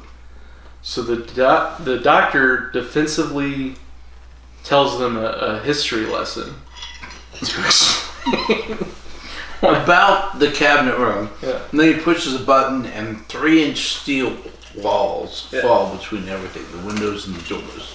Mm-hmm. And then Harry's like, but now we're trapped. He goes, oh yes we are. No, not exactly. No, it was Rose. Oh. He was like, okay, they can't get in. And Rose was like, how do we get out? He goes, And then she gets a call from her boyfriend. Her ex-boyfriend? Kinda. Alright. Sorry if the battery runs out and we have to do another bit. Latched on, cleaved onto because the battery ran out. Catone's being a get into every weed aspect guy today. Anyway, so they're in the cabinet room. They're sealed off. Oh, great. Yep, the light's on. The battery's dying.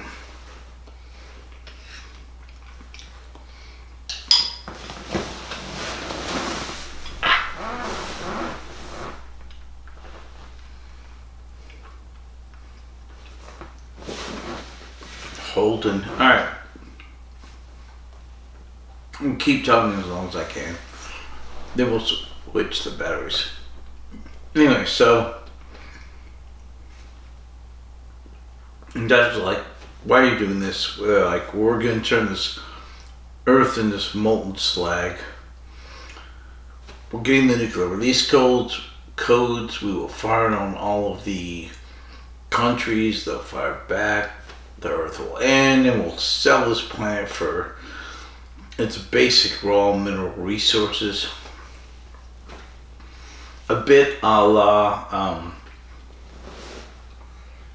the pirate guy in the Key of Time. And the doctor's like, but 5 billion people will die, which I think was off by 1 billion or 2 at the time. Like, we don't care. It's like, okay.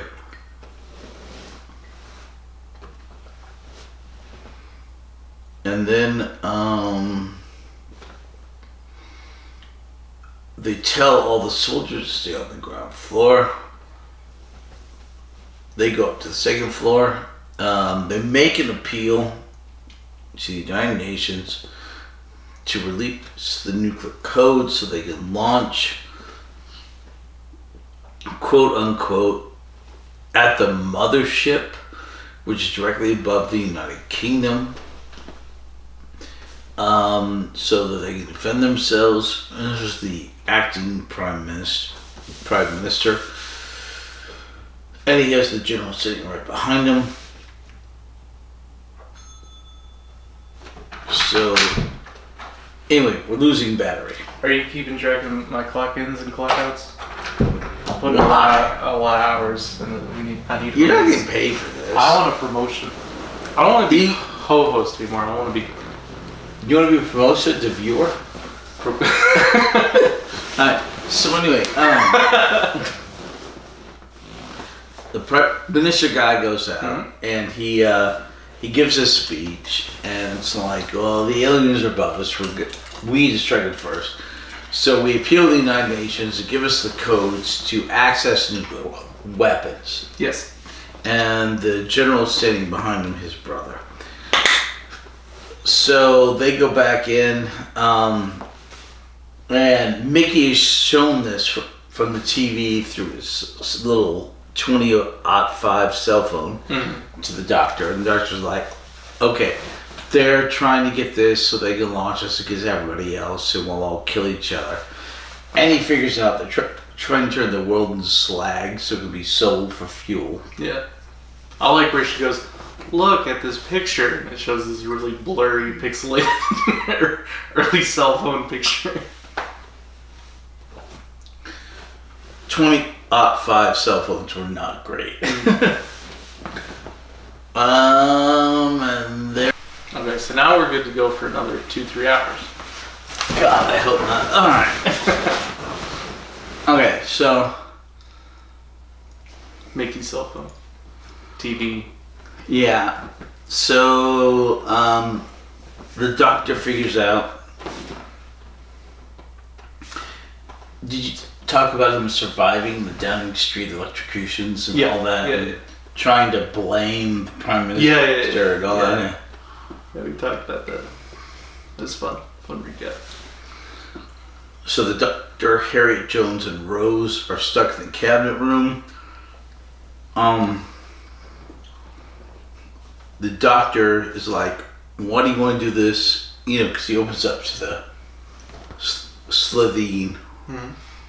We have no name for the race. They're just called the Slitheen, despite the fact it's their family name. Yeah. He was like, you want to do this? Why do you want to do this? Okay. And the one lady Slitheen is there. All the rest are in their normal naked states. Yeah. And he's like, leave this planet or I'll destroy you. She looks at him, he's like, really? He's like, yeah. You and one arm. Yeah. You and one arm. And they close the door. Mm. Okay, so. They get back on the phone with Mickey. Right, and the doctor tells him to go through and bypass all the unit stuff and all the other stuff with the code word Buffalo. Like 2 F's, 1 L. Like the sentence? It's like use buffalo every time for a pet. Buffalo. Yeah, something like that. So Mickey does that, and the doctor's like, I could lose you, I mean, we need to hit a strike here. Mm-hmm. He doesn't quite say those words. He's just like, I could save the world and lose you. But I'll be fine, because I'm a Time Lord. I'll regenerate. But you may be screwed. Yeah, Rose is like, save the world. And Shireen's like, don't kill my daughter. And then Harriet's like, as the only elected representative in this room, I order you to save the world. And then the doctor's like, alright, Mickey, launch the missile at 10 Downing Street. And Mrs. Tyler's like, I could stop you. And Mickey's looking up at her and going, then do it. And she doesn't. Yeah. I like that scene. That was a great scene. That was a fantastic scene. As well as the one right before it with the Doctor and Rose and Harry Jones going, no, it's the only elected representative here. I order you to do this. There's a lot of great scenes and lines in this story. Agreed. Heavy, story dark. Agreed. The only thing I don't like is the comedic relief of them farting a lot. It's like, this is a little goofy. Agreed. So it's once like again, the incredibly exchange of gases. Laughing and flashes. Right. There's an explanation, but it's still... And that was one of the big early... Living calcium. Yeah. Their that was one of the big early... bad breath. Correct. That was one of the big early criticisms of this story. Oh, was it? Was that they farted too much, you know? Or at all. Yeah. So anyway, Mickey, the doctor gets Mickey to send in a missile, not nuclear, to head to 10 Downing Street. At the same time, the United Nations is voting on whether or not to give the United Kingdom the capability, the codes to launch nuclear missiles. Is that true?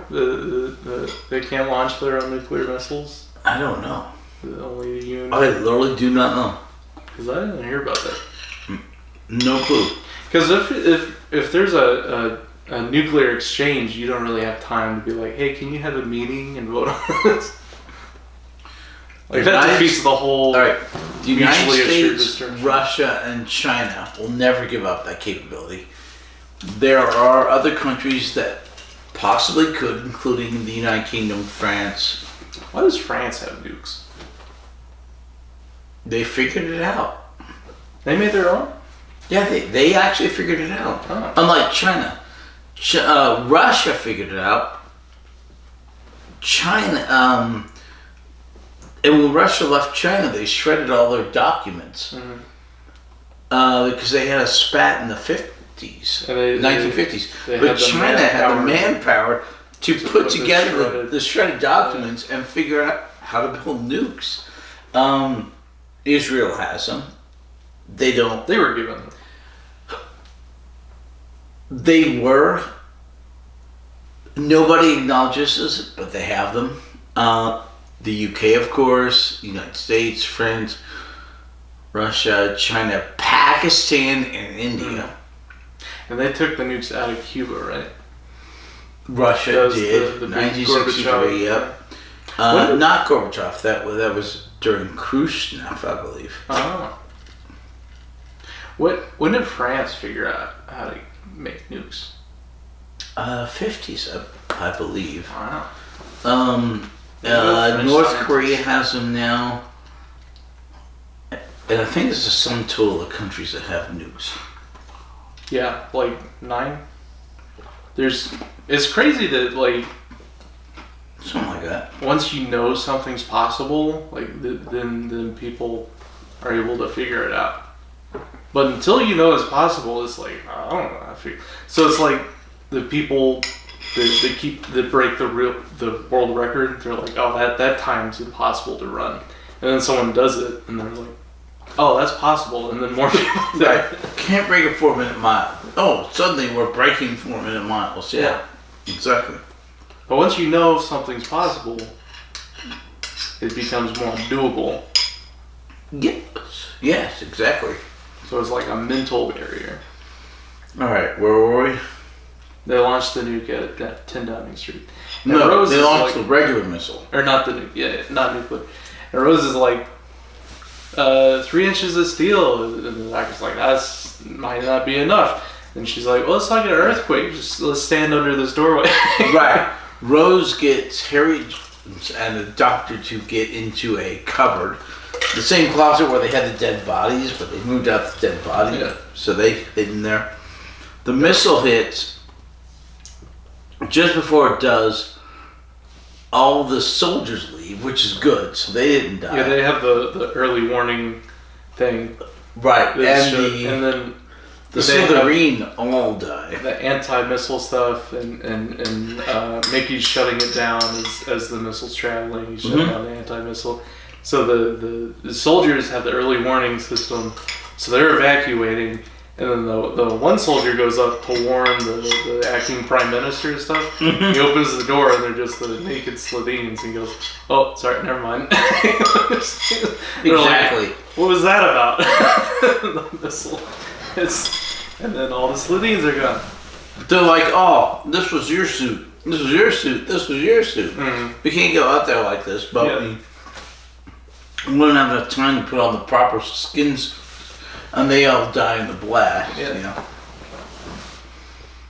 So, the doctor... The box is totally fine, by the way. The box? The steel box that's left after the missile hits. You mean the closet? The room that's surrounded by 3 inches of steel, so it's like a well, steel yeah, box. mostly, but they're in that particular covered closet. Yeah. And that survives, and they come out. So apparently, the whole thing didn't survive, because they wouldn't have come out of that door, because most of it was destroyed. But they come out, the doctor, Rose, Harry Jones are fine. And then Harry Jones starts taking command. Yeah. She goes and directs people because she's currently the highest ranking officer. Yeah. All the civilians are dead. Then she goes to the TV camera and she starts talking. And Doctor's like, I remember her name. The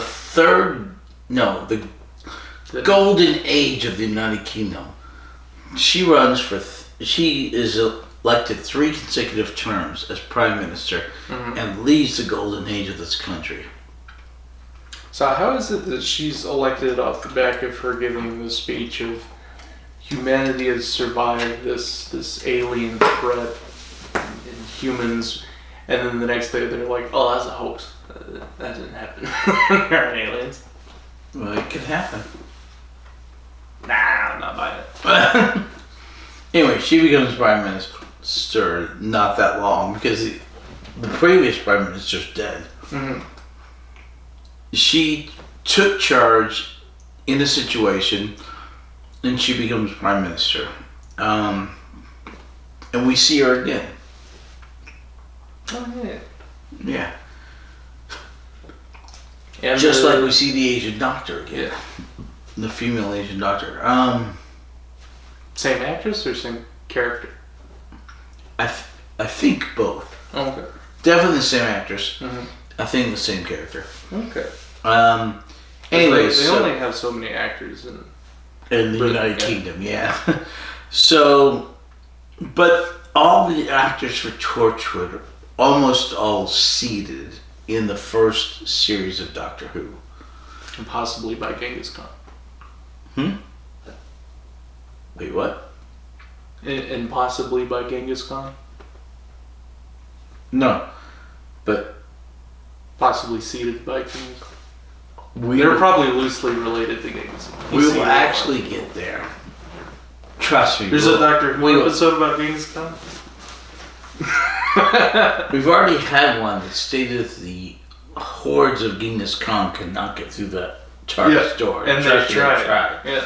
Right, we've already had that. Okay, so anyway, Rose goes back home. Rose's mother, Mrs. Tyler, is like, no, I don't want you to. I want to have Shepard. pie. I'll make it for you and the doctor, and they have a proper dinner. Yeah. And the doctor calls up Rose and does a bit of passive aggressiveness and says, yeah, you know, I don't want to do that, but we could go to the Horseshoe Nebula, where this is going on at the moment. We could ride the waves and end up wherever. Rose starts packing. And she's like, just have dinner with my mom. And the doctor's He's like, I don't do that. I don't do domestics. Yeah. I don't do dinner. I'll leave you if you want to stay for dinner. Right, a bit passive aggressive, but he is suffering from aggressive. shell shock. He is really still suffering from shell shock. Modern term PTSD, because of the Time War.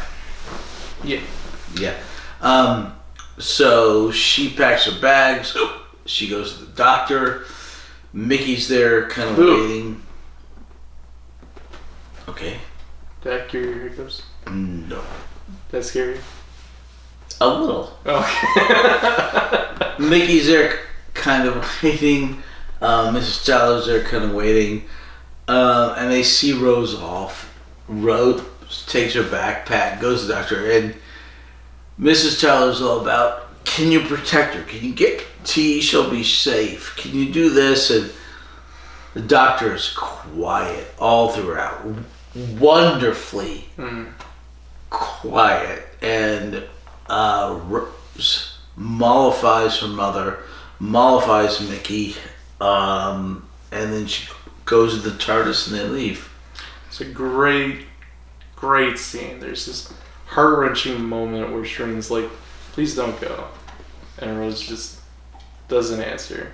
And then there's this back and forth before Rose and Shrin get to the TARDIS where the doctor and Mickey's talking. And the doctor's like, you could come with us if you want to protect Rose, if you're so concerned about it. He's like, I can't do He that. invites Mickey, Yeah. which is a big change from previously. Yes. Oh. Yeah. He redeemed himself in this episode, doing the whole save the world stuff.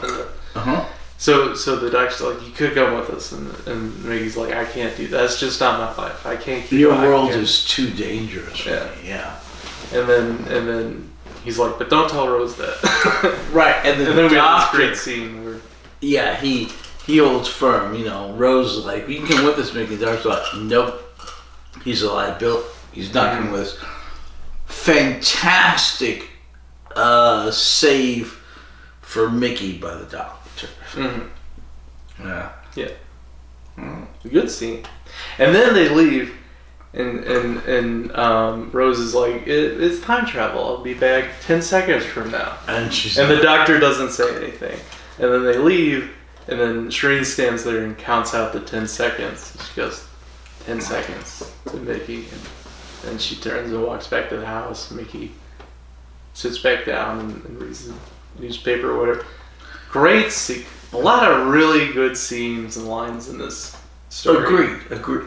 If it weren't for the farting, it would be like a really great story. Right. And the farting thing is the common criticism for this story. For all this, Yeah, I agree. Mine too. That's really my only criticism. Only at the CGI. Good story though. That in the CGI. Yeah. Okay. Did you have any questions? Oh boy, no man. I'm gonna be here all night. Alright. Well, the one battery's charging while the other battery's on there, so. Yeah, we went over most of them. The Bad Wolf graffiti, we talked about that. Mm-hmm. Oh, did we talk about how the doctor confirmed that he's 900 years old? No, we didn't. But yeah, he confirmed he's 900 years old. Confirmation. Finally.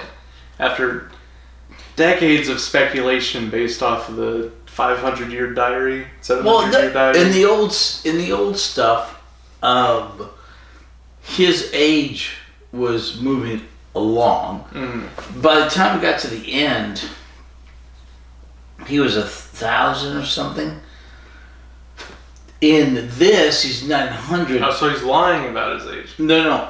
In this, the logic is that he was 900. He was 1,100 Gallifreyan years old. Oh, right. But now he's 900 Earth years old. I see. Because of the different, rotations of the planets. Quite the age gap between him and Rose. Yeah, and she says that at one point. She's like, "Oh my gosh, 900 years, yeah." We talked about the Big Ben being destroyed trope. The Doctor accurately piloting the TARDIS when it's convenient for him, but not for Rose. Yeah. We talked about the first contact thing and the Doctor knowing history. And that's it for episode 1. For episode 2, we talked about the Doctor leaves Rose in the lift. She's being chased by Slitheens. It's not so much convenient for him, it's so much convenient for the plot, Yeah. Did we talk about how Harriet called Rose a violent young girl? And she's like, no. No, we didn't, but yeah, she does. I think that's a great... It's a great line. Yeah, a great character. Can't we bomb them? Yeah. No. You're such a violent young girl. We talked about the Buffalo password. Also, not a very secure password. We talked about Mickey being courageous. Please go. Yeah, we covered all the questions. And Mickey does get better.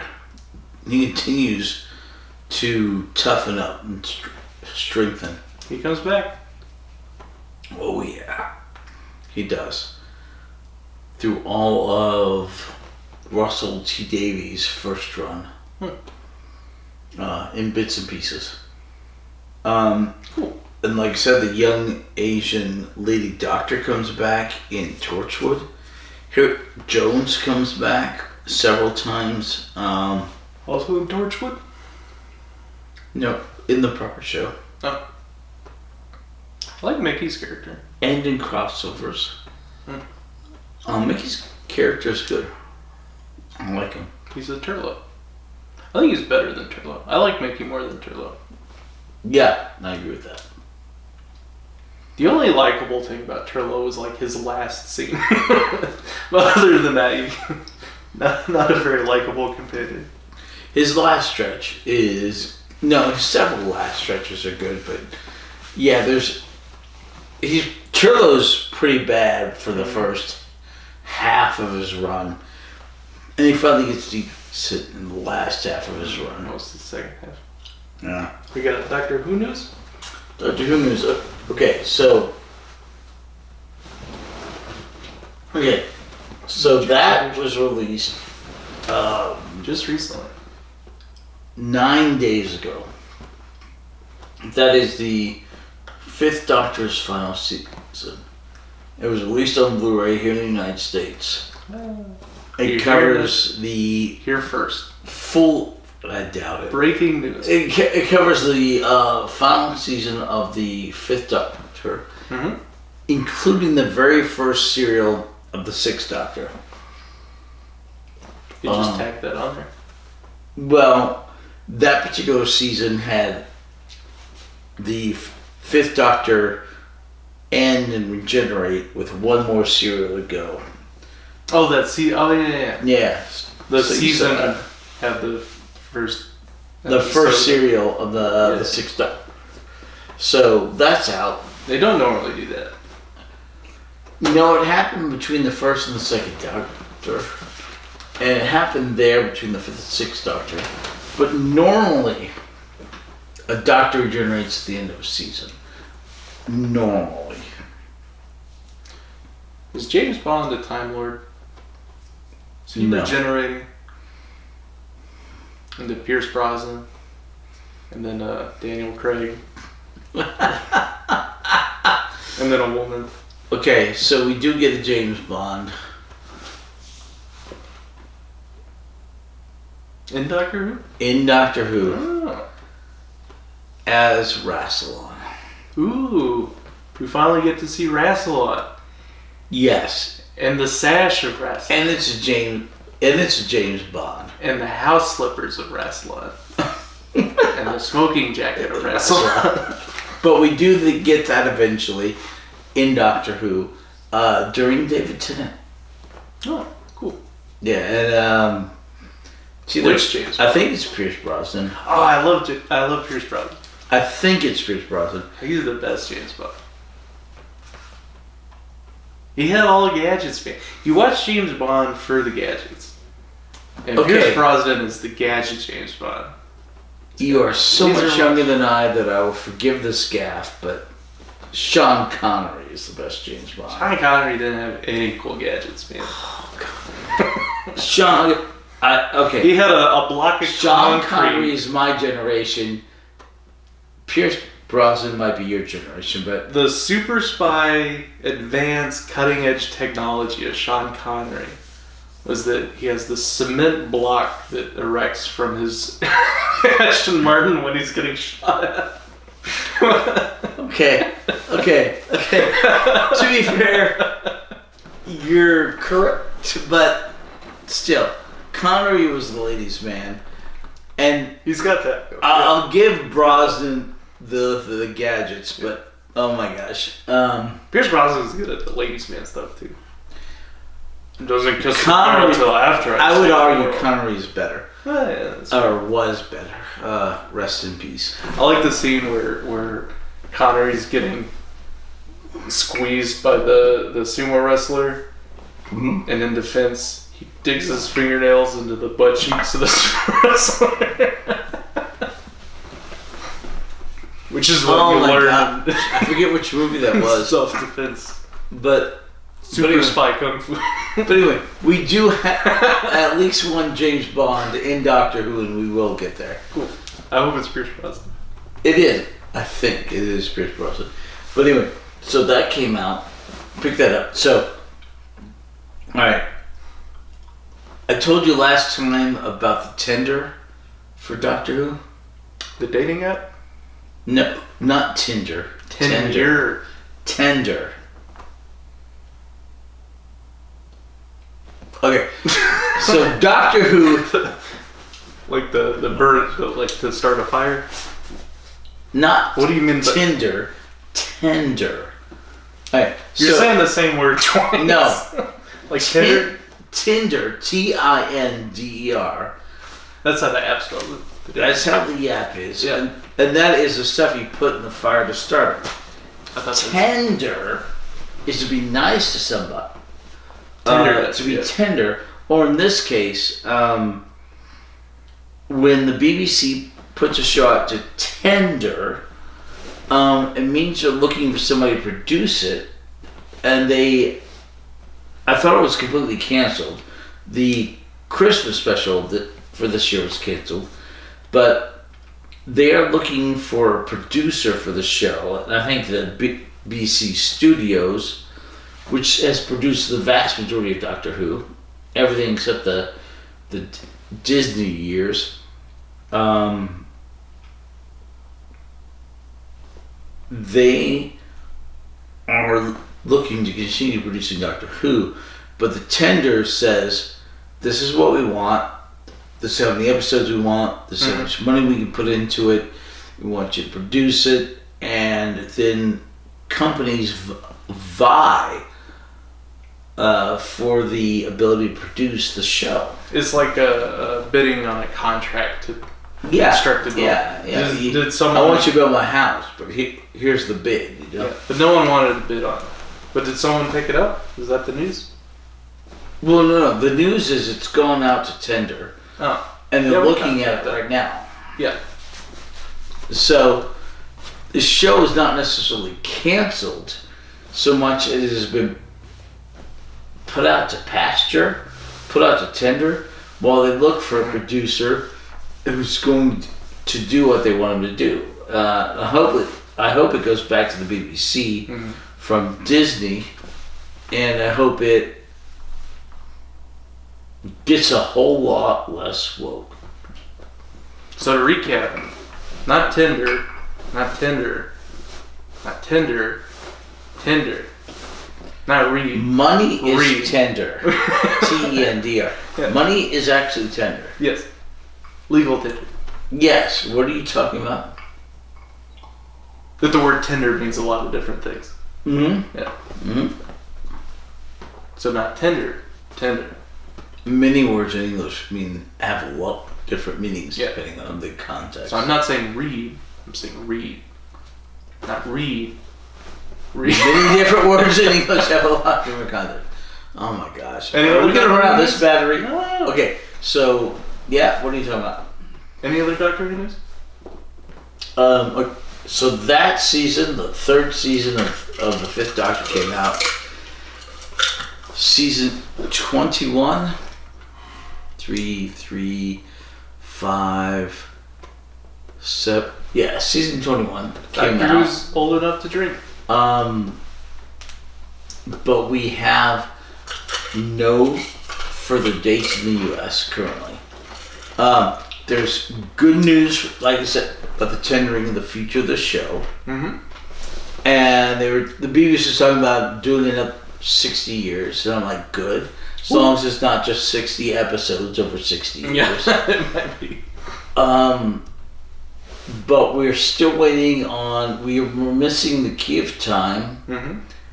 season 16. We're missing one Pertwee season, and of course, we're missing the first 6 seasons. Well, season 2 is incomplete, but we need a replacement for it. But so we just have those 8 seasons for the classic stuff on Blu-ray.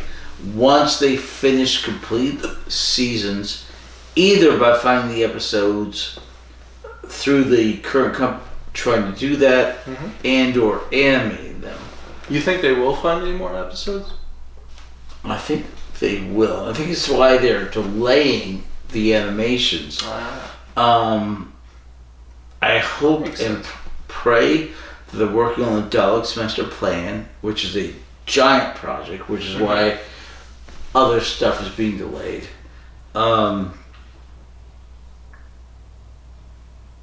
And with the 8 seasons left to go in the classic stuff, those are the only products that are left available. Those 8 seasons, except for completion animations and or actual finding of the stories, and all that's in the first 6 seasons. So I hope all that happens. Yeah. And I think it will happen eventually. I just don't think it will complete necessarily in the 2027, 2028 time frame there was originally, thanks to that third party looking for all the episodes from people who've died and had their collections looked into.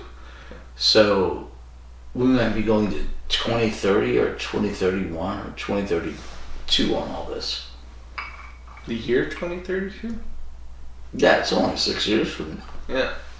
Yeah. So get it now before it goes back into the Disney vault until the next special edition release.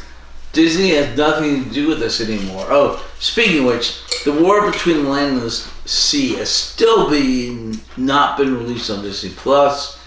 I'm not sure ever will be, and we'll probably see it on DVD, Blu-ray here in December, January. That's weird. Why would they not release it on Disney Plus?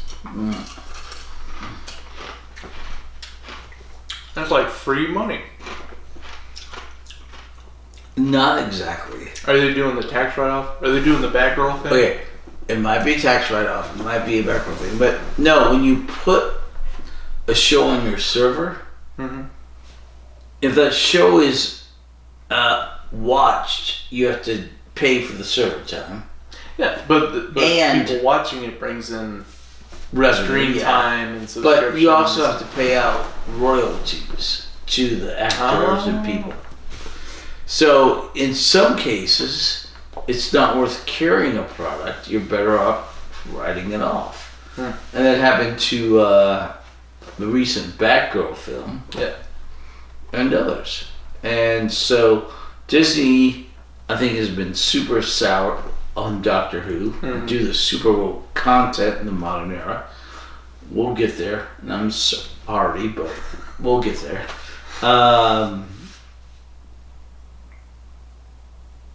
And sorry, hiccups. I'm drunk. And they may just write off that particular bit, and they haven't shown it yet after 7 months. So I don't think anyone ever will. But yeah, That makes sense. so the only Not since. Not since. Since. not CENTSC, but I don't think we will see that Doctor Who on Disney Plus ever for the War Between Land and the Sea. We'll probably get it late this year or early next year, but currently that is the only probable release we have any hope for a date for. And we have a third party slated for the release at the end of this year. And the end of last year. And the end of next year. The stuff that will never come out. Yeah. And that's it. So join us next time for Daleks. No, Dalek, singular. The Dalek. No, just Dalek. The Dalek. No V, just Dalek. Join us next week for Dalek. The return of the Dalek. Correct. Correct. The former the Daleks. The first Dalek in 21st century Who. Yay. Yay. So thanks for joining us for this quick, short episode. Bye-bye. Not bye. Bye. Yeah. That's it. Quick, short episode. What the hell? You're kidding me?